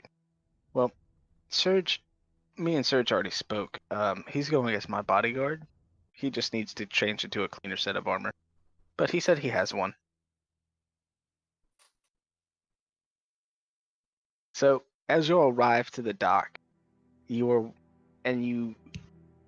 waved down by multiple people on little skiff boats, little paddle boats. They direct traffic as there's hundreds and hundreds of boats at these docks. The city is massive. Boats ranging from sizes from little skiffs to giant galleons, and dreadnoughts off to the side. Y'all pull into one of the docks that y'all are guided into by this small little rowboat, and ropes are thrown up on deck where Falcon has tied them off the ship, and y'all are pulled into the harbor by men on the dock. Your boat is tied off for you by some of the harbor workers, and your plank is down. Falcon grabs it. The two lizard folk grab a couple barrels and load it onto the cart that's at the edge of the harbor, or at the edge of the dock. And then Falcon and the two guys start to push the cart. And Falcon gives a nod over to Zor as he takes his paperwork, and the two of you start to head off as you hear Lauren wave to y'all and yell, "We'll be with you shortly." Her and Serge staying back slightly as Serge went back below deck to change his armor.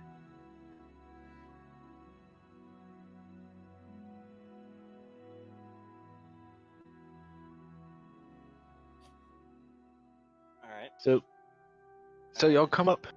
Y'all come up to this sorry, big. I was just seeing Brandon. Sorry. Yeah, I was waiting for him. Y'all come up to this old, grumpy dwarf, and he kind of looks up from his paperwork at this. It's a big square canopy, and it just has this wooden desk that stands about 3 feet tall. He's just sitting on this little stool at this desk. But the stool's about 4 feet, and he's like up on a stool. He's writing over all the paper, and he moves around the whole square, handling different customers at different spots, and he's like, "Paperwork? Give me your paperwork." And Zorlin hands him his paperwork, and he reads over and goes, Dorvish. And he pulls out his little monocle, and he starts reading it. Hold on. Ah, yes. Well, it seems your paperwork is all in order, Sir Godfrey. Here you go, and it slides it back to you. Fee will be 100 gold to dock your boat for a week. I'm here anytime you need me. No, you're not.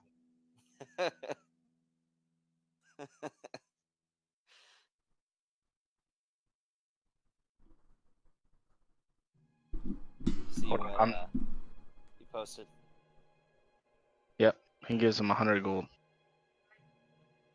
If you want it here for a month, that's 350 gold.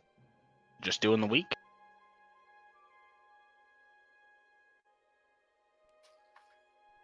Alright, so he grabs your bag of gold. He's like, "Will you be need permits? Y'all got any weapons that you want to take into the city? You can store them here, and the guards will give you your tickets. If you have any magic users, we can get you signed up with permits. What are you here for? Trade? Merchandising? Looks like you're here for diplomacy, but what about your others? And your cot?" I'm just here as an escort. That is all. So I take it y'all are all here for the diplomacy going down to tomorrow afternoon? It's something that's interesting to me, yes. So he slides some paperwork back to you. There's 3 pieces of paper. And I need you to sign each one of them. Are you all going to sign the papers? I sign my name as Ulrich Jasan. Alright. Lucky? I make a cloud with an L on it. Same thing that has been my symbol the entire time. He kind of stares at it. He's like, print dot signature, please. Alright, I print my name as Ulrich Jasan. I see that, so I'll write down Clucky Loud.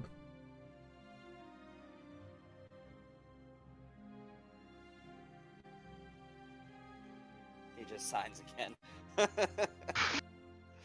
Yeah.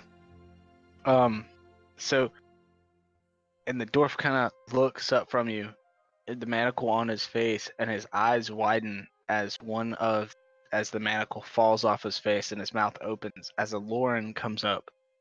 And now it looks like she's wearing a very regal, white dress, and she has like this little golden leaf tiara around her hair, and her hair's pulled back into these 2 braids. And standing beside her is Surge in heavy plate mail armor with his giant sword on his back, and he's got this large symbol of an upside down sword with a shield behind it, and it is a dark purplish tinged metal plate mail armor. Oh, come on, you could have said she dressed like a hoe. No. And she's carrying a little bag, and she slips a piece of paper forward, and she says, Dwarf,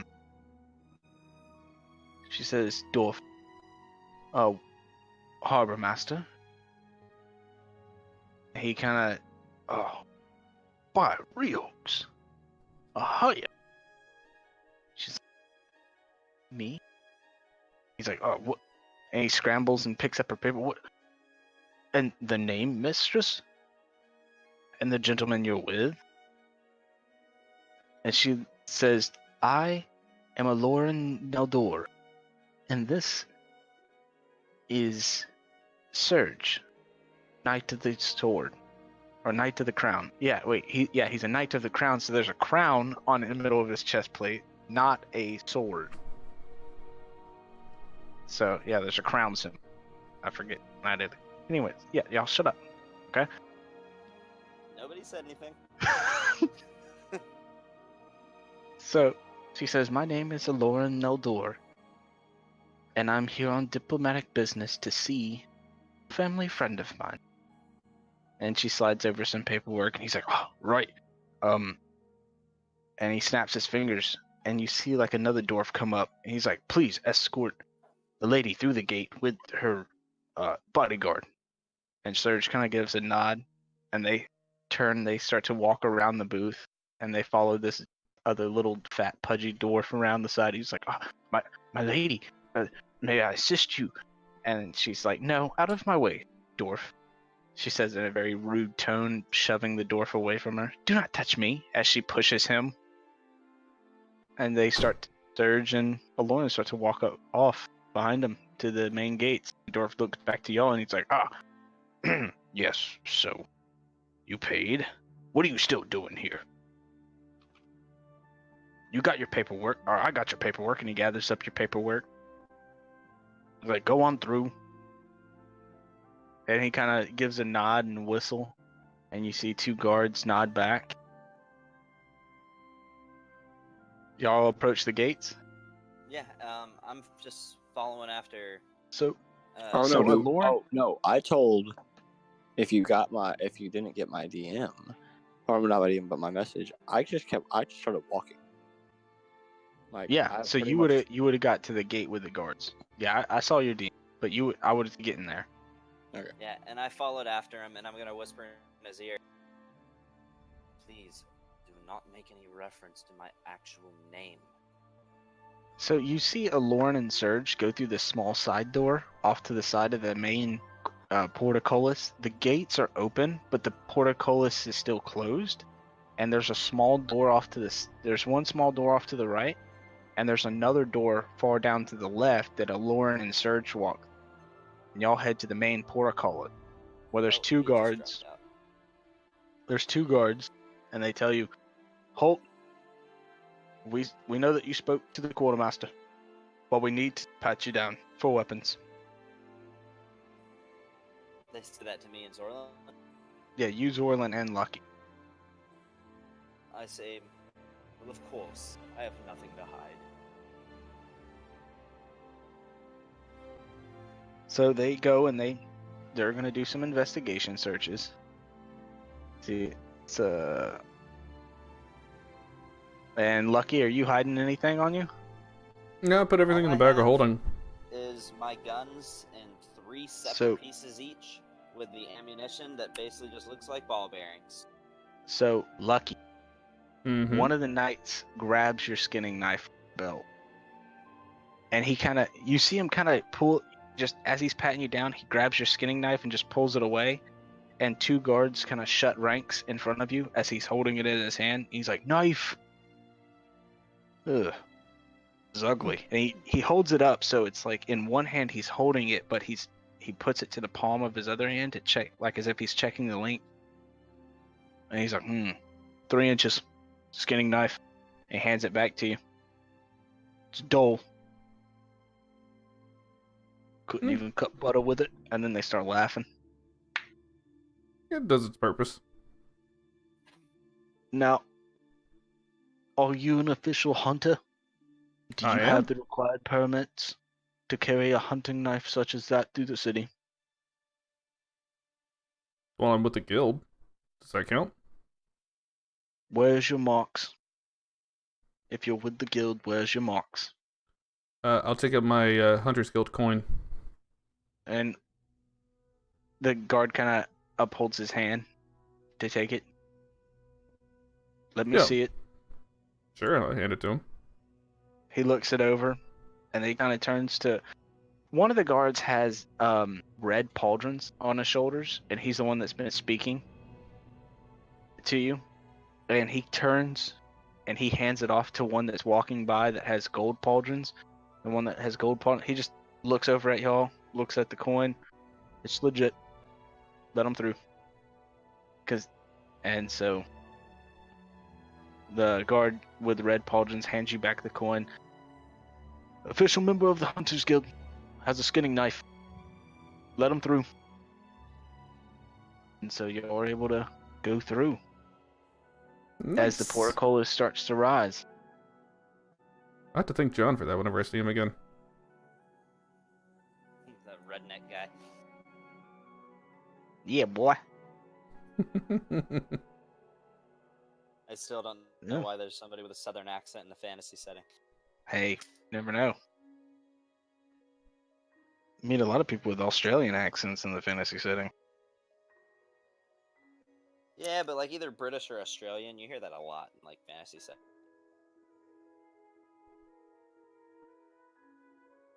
But Well, that's because fantasy originated.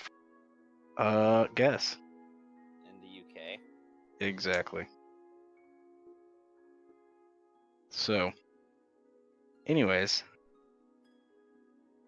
y'all have now entered into the harbor, the lower district of Tarsus, where y'all were before.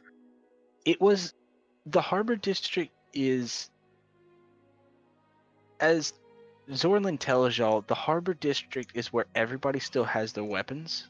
You can walk around freely in the harbor district with your weapons. It is patrolled by guilds, but the law is very loosely enforced.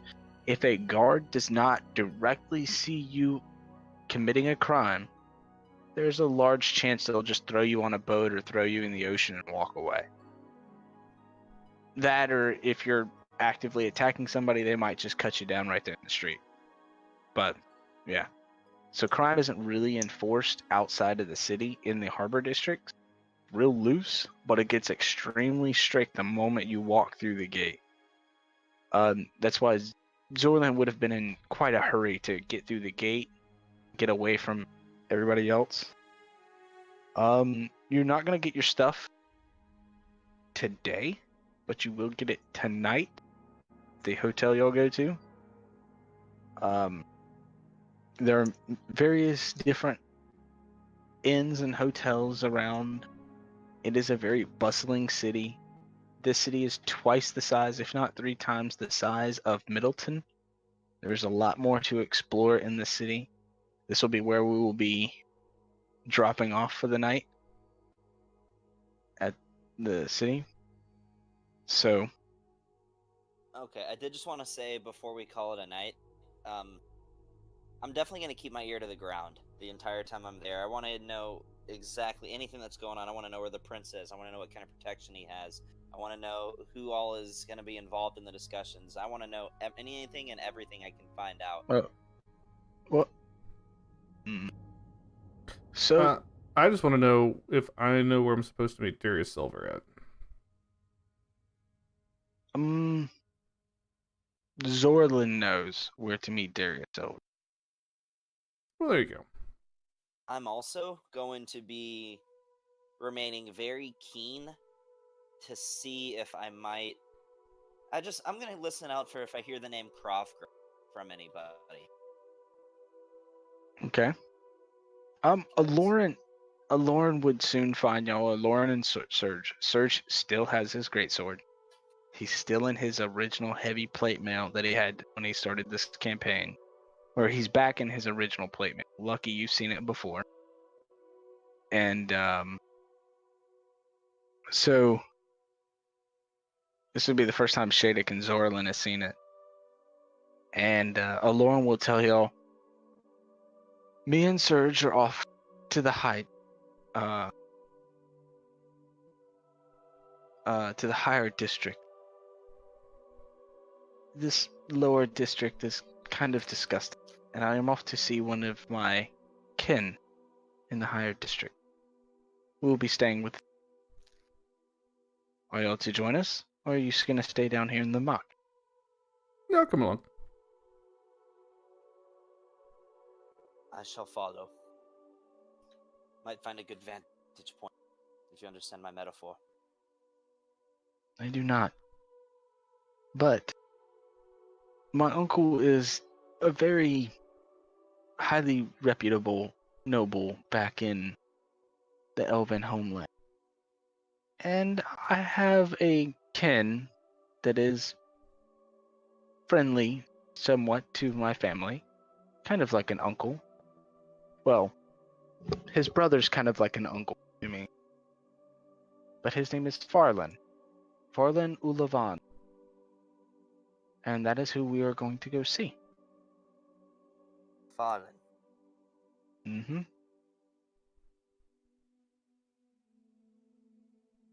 Is he resourceful? She kind of laughs. Resourceful? Well, he's on the High Council of Tarsus. So I'd take that as a yes. Maybe. And so she continues up the street with Surge ahead. Surge hovering semi-close, keeping his eye out around him. And Zorlin informs y'all that it would be easier.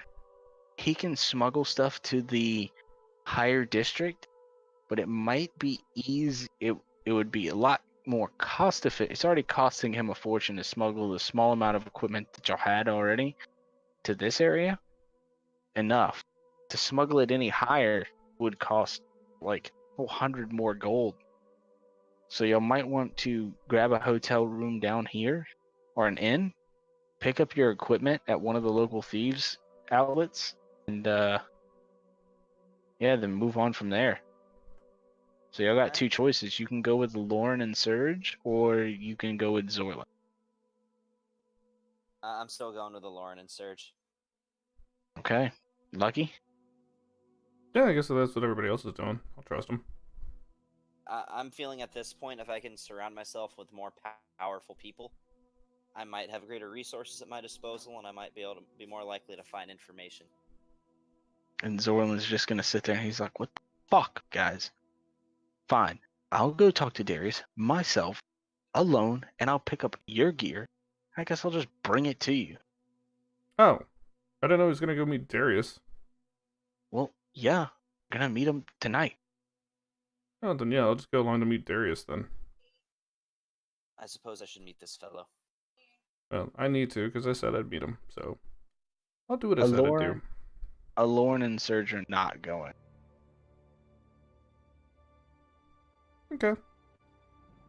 Well, we'll meet up with you guys later then, if you don't mind.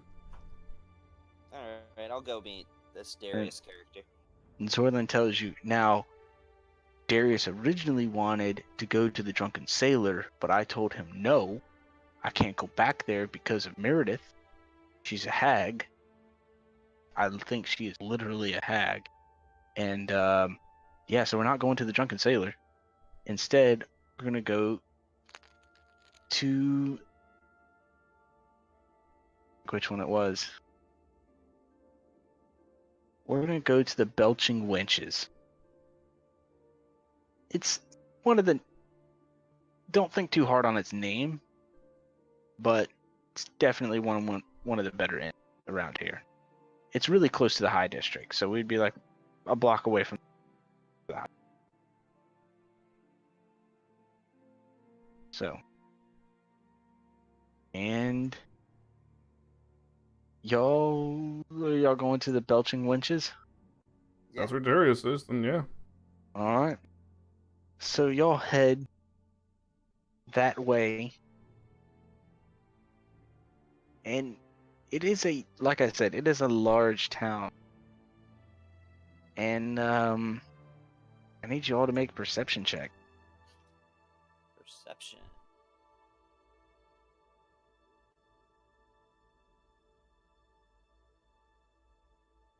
Ah, damn, that was a shitty roll.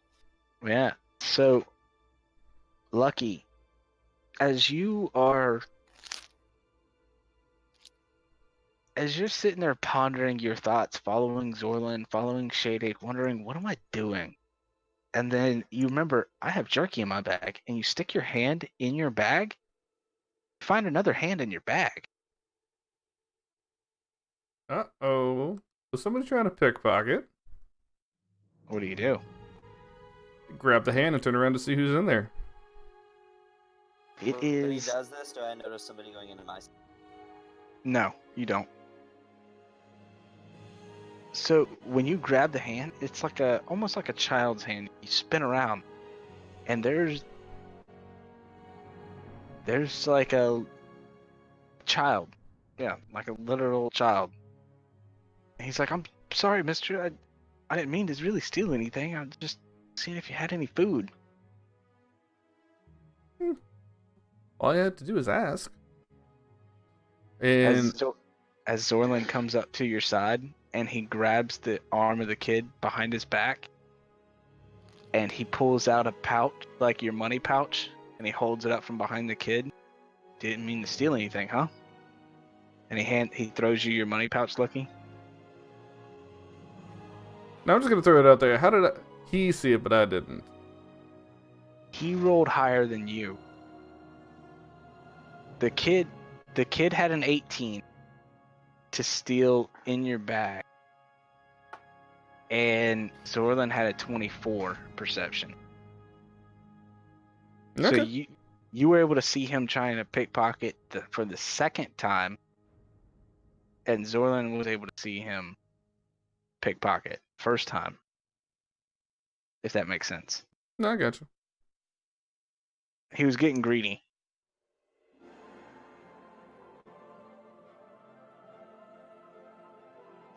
So you now have your purse, and you're holding his arm, sitting there, just got caught in his lie. I really didn't mean to, mister. I swear. And he kind of tugging away from you. I'm just gonna hold him and say, can't we be honest with each other? But I'm gonna say it, thieves can't. He doesn't know. I had no idea what you're saying. It's a kid. I got you. So kids can be Parts of thieves guilds. It's happened in the past. Yeah, I'll give him a quick pat down, see what else he has on him. He's has like this. It's kind of like a fanny pack, but it's like tucked into his trousers a little bit, and you pull it out, and it rattles with a bunch of sounds like a bunch of metal clanking. It sounds like a bunch of coins. Like he's stolen a couple other purses today. Come on, you can do better than this. I'm gonna take the pouch, open it up, and take a look inside. You would say it only has about 100 silver in it, a couple gold pieces. What do I have in here? Give me a sec here.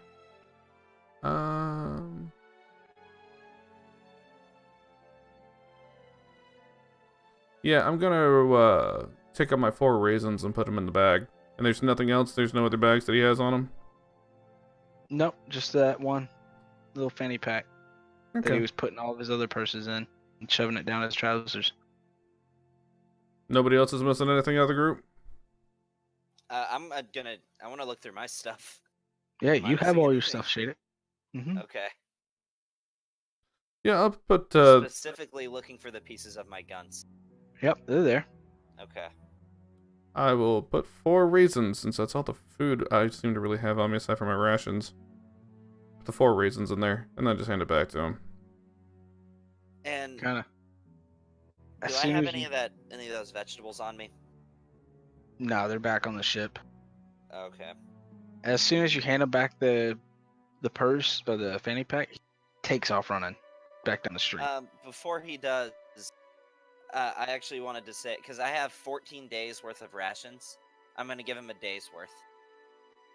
He takes it and he runs. Anything you hand him, he's going to take and run. So, just takes your rations, takes your raisins, and run. What are the rations, like dried bread? Yeah. Walking bread. Yeah, from now on, 1 loaf of walking bread is enough to sustain you for 1 day, and that's what a ration is. A ration is just a walking bread and an apple. Okay. Like the elven bread in Lord of the Rings. Lembas bread. Yeah.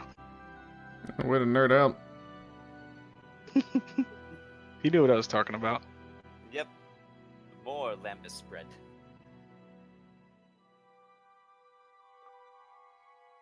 Alright, anyway. I'm surprised I remembered that. You're such a nerd. I know. Yeah. So anyways, continuing on, y'all keep traveling. Belching winches. Nothing else really happens. No, Zorlin and Lucky actively keeping their eyes out. Shaded kind of getting reminiscent of the past and how the city he grew up in was cleaner. A lot cleaner. There was still people holding weapons, but never had problems with pickpocketing at Crown City. Everything was ordered with the knights. Of course, they kept order all around. Lucky, this is a different place. You know that people rob, steal other people here. Then somebody just robbed from you, and you don't want it to happen again. We'll say that 18 sticks for a while, as you actively perceive everything around you. Same with Zorlin. Yeah, You'll finally- it sucks, Lucky, when people take something from you without asking. I mean, the kid was just hungry. Yeah, give him some raisins, some rations. He's gonna eat today. So I gave him some rations, so I earn any light side points for that one.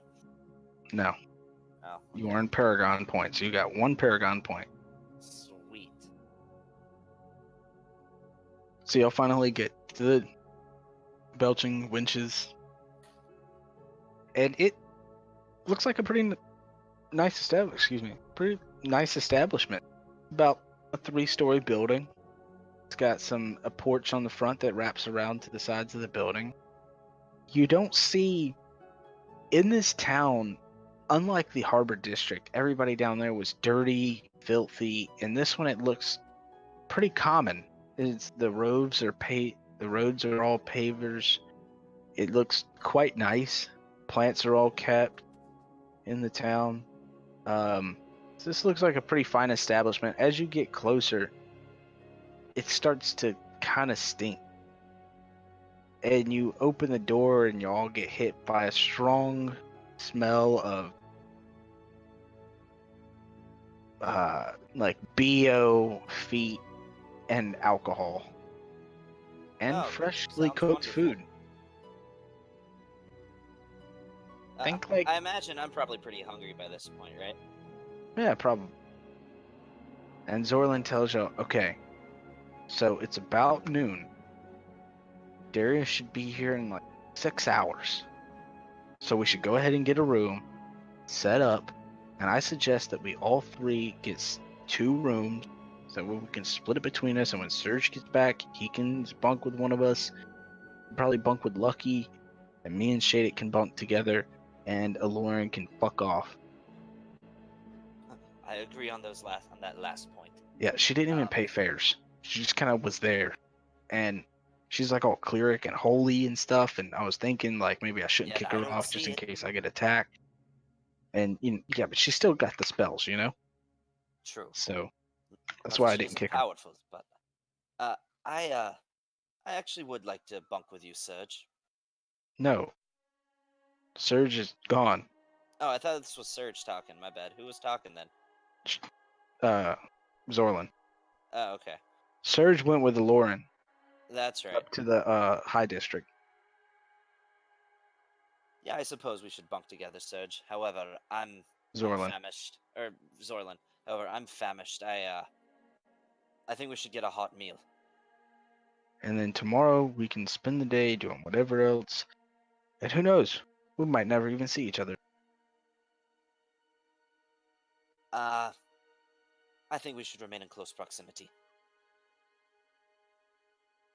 No, I mean, There's safety in numbers. I'm still an entrepreneur. Nah, Right. privateer. A budding Yeah, boss. I mean, my job was to deliver you, so yeah. Has my So you- illusion worn off by this point? No. Been No? no, not yet. It's only been about 30, 45 minutes. Okay. What did you illusion into? Just basically a noble human. Dirty blonde hair, well-kept facial hair. Alright, so as you enter in, there's not a band playing. It is kind of midday, so there isn't a whole lot of people just in here drinking. Of course, you have like the town drunks in here drinking, people enjoying a nice meal. You see this male figure behind the bar. It's not very tall. He's only about 5'6", 5'7", and he's pretty plump. He's got like a beard, like a half beard going on, and bald head. And he kind of waves you down. Ahoy! Welcome to the Belching Winches. Will it be ale or rooms? I imagine both. However, I am finding myself quite famished. If I could have some of your finest meats and vegetables, that would be greatly appreciated. The finest. The finest. Let me get out my expense chart.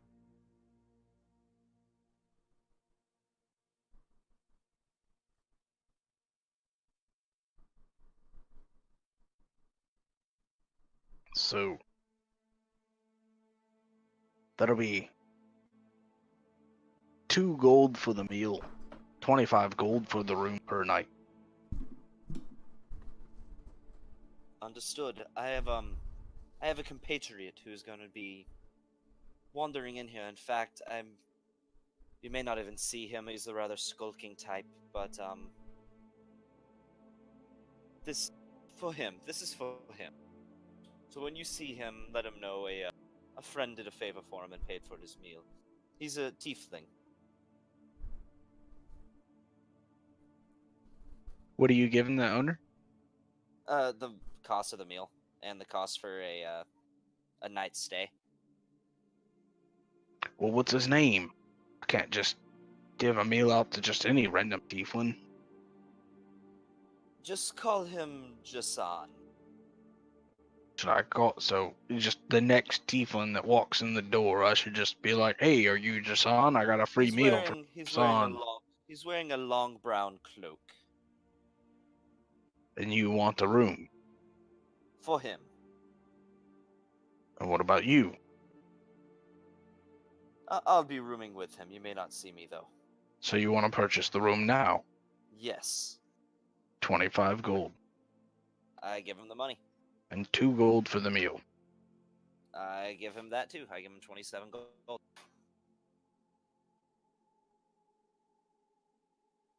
29. I thought you said it's 25 for the meal, or 2 for the meal, 25 Yeah. for the room.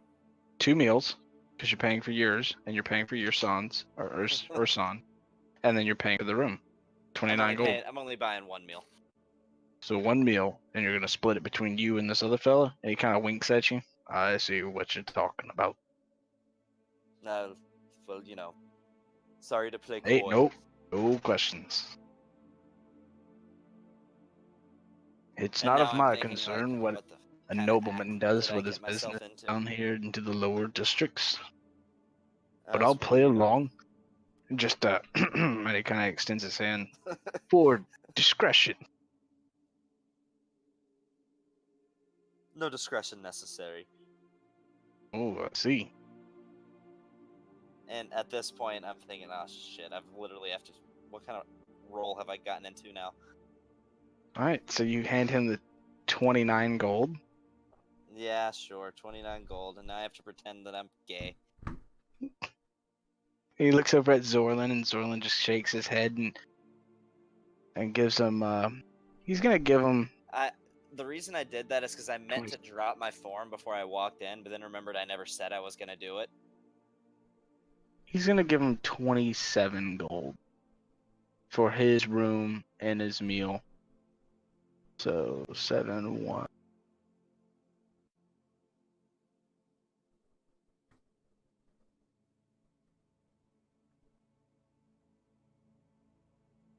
All right, and then Lucky. Yeah. I'll take a room, sure. And I'll also take a meal. What kind of food do you have? Oh, well, I mean, if you pay for the 2 gold, that's the most expensive food, which means you get anything you want. Do you have any fresh milk? Yeah. I mean, I can. I will take a pitcher of milk. I just And think it's hilarious. some turkey leg. You're a cat that drinks milk. All right. So, you all paid for your rooms, all paid for your meals. Would you like any ale or wine? I will retire to my quarters at the moment. Would you like a bottle of wine sent to your quarters, sir nobleman? No, thank you. And he winks again. How about some champagne for the occasion? No, thank you. My compatriot will pick it up. I understand. Well, we have a fine bottle. 10 gold for our further finest questions wine. necessary. I will retreat to my room, and I start walking up there. He gives you a key that says 17C. Alright, I go up And there. Lucky, you get one that says 17B, which is right beside it. Because it goes 1A, 1, 2, 1. I'm not gonna get much 2A, sleep tonight if 2B. I have to listen to those two. Right on the other side of the wall. Oh, well. And he slides you over another key that says 18A, Hell. which is two rooms down. Much appreciated. And then he gives one to Zorlin. It says 21A.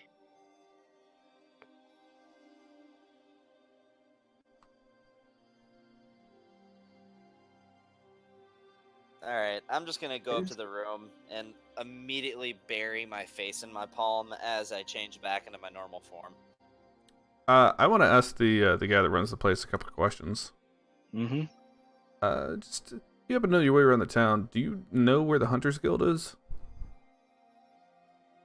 Yeah, the Hunters Guild is here in the lower district. I'm kind of new here. Is there any way you can give me some directions? Do you have the map pulled up? Hmm. I don't have a map of this city.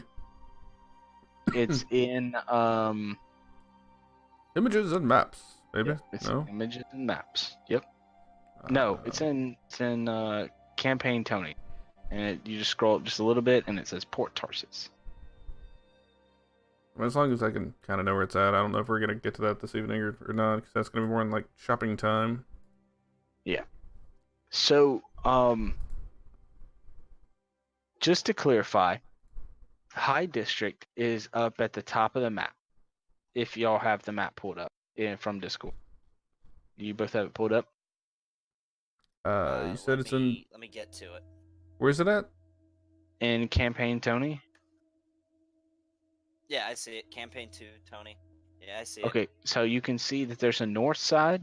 Well, imagine that this map is actually flipped the other way. So the harbor is to the north. So you have an east side where the Port Tarsus is. That's the east side. And then down to the south side, that's where the compass is and stuff like that. The harbor district goes up to about where the first crossroad is, like the first road that cuts through. Like it doesn't really extend very far into the city. I stole this map, so I didn't really put a wall down somewhere into the map, build a wall. But yeah, the harbor district doesn't go very far from the dock, and so the south side of the city is the lower district, and the north side of the city is the high district. And if y'all are looking at the map, 5 and 6 is the capital. It's on the high district. The other numbers have other representation, but if you go where y'all are staying now, would be about where 11 is, map in the lower district. And he would tell you that all of your shopping in the lower district should be done down in 16, 15, and there is a garden area at 13. It's really nice during the summertime and the fall. And 9, 10, and 14 are harbor districts. If that makes sense. Okay. Oh, see, now I see the numbers because I zoomed in. There we go. Yeah. And if you buy weapons in this city, you have to give them your ship or your cargo number, and they will deliver those weapons packages to where you are, or to your ship or whatever your cargo number. Let's say you have a caravan outside of town, you would still give them a cargo number, or you would get a cargo number for the caravan, and they would send those items to the caravan outside of town. If you have a ship, then you would give them your ship identification, and they would send the items to your ship. So that's how buying weapons and magical items work. Or sometimes, if you know the right people, you can persuade to just be handed items under the table. But that's mainly going to be done in the Harbor District or in Thieves Guild areas. Okay.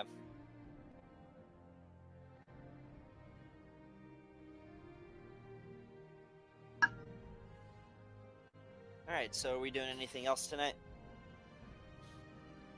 I don't know. It's up to y'all. Yeah, I think it's a good place to call it. So Yeah, what was y'all's probably is. room? What was y'all's room numbers? 18A. I think I was 17C. No, you were Or was 17B. it 17B? Okay. And he got, what did I say, 21? 21A? Yeah.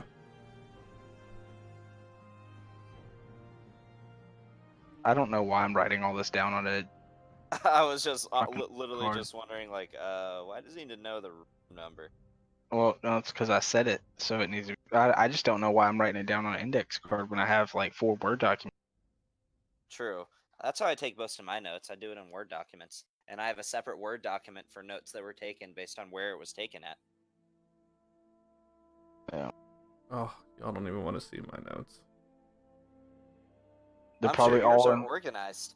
No, all his notes is in 1 Word document. It's 783 pages long. Mine are Are your long and notes- extensive.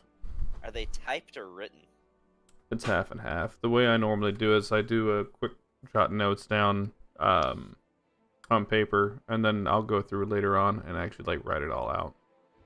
Okay. So, to be honest, the best way I do this, and this is how I, make it so extensive, is like I write down just like quick things and stuff like that. If it's important, I'll make a little symbol by it, and I timestamp it. So it's like, hey, this was a conversation where there's like a lot of backstory that happened, and there was a lot of stuff I didn't really keep up with in the moment. Oh, that was at 2 hours and 15 minutes in on the stream, so I'll just write down 2 hours 15.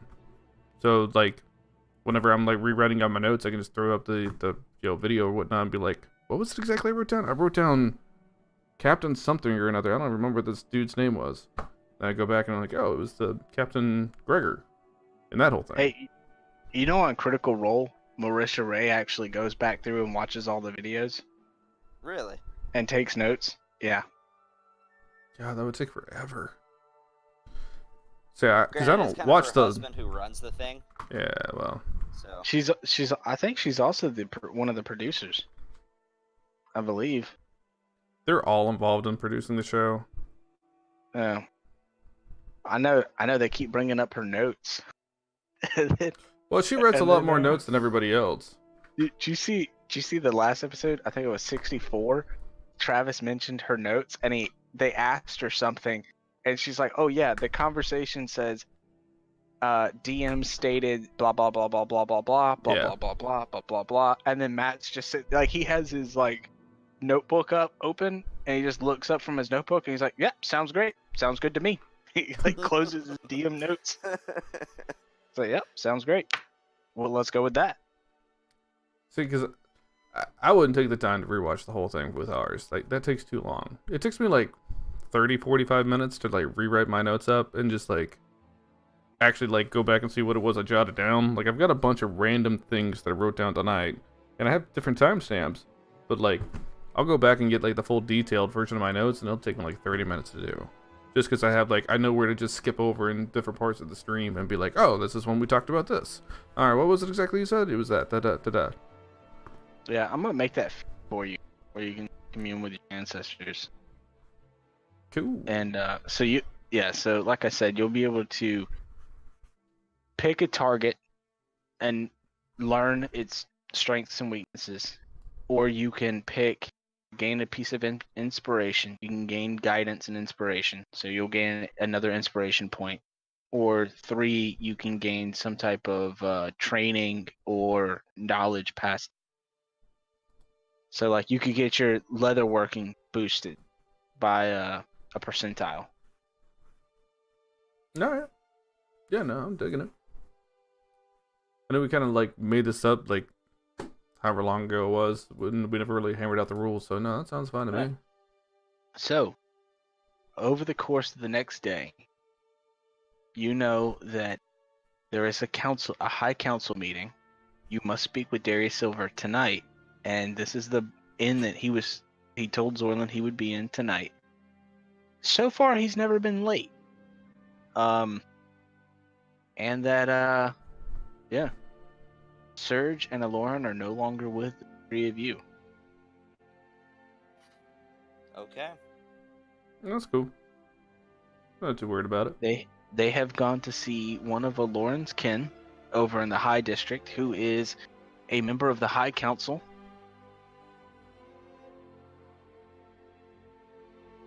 So, is there anything y'all want to do before we get off tonight? I mean, there's things I'll do, I guess, next time we get around. Main thing I'm gonna do is just try and get somebody to work on my my new bow. But like I said, we can just do that next time. Yeah. You could definitely swing by the Hunters Guild next time and see if you can talk to the people there. Yep. All right. That will definitely be my itinerary.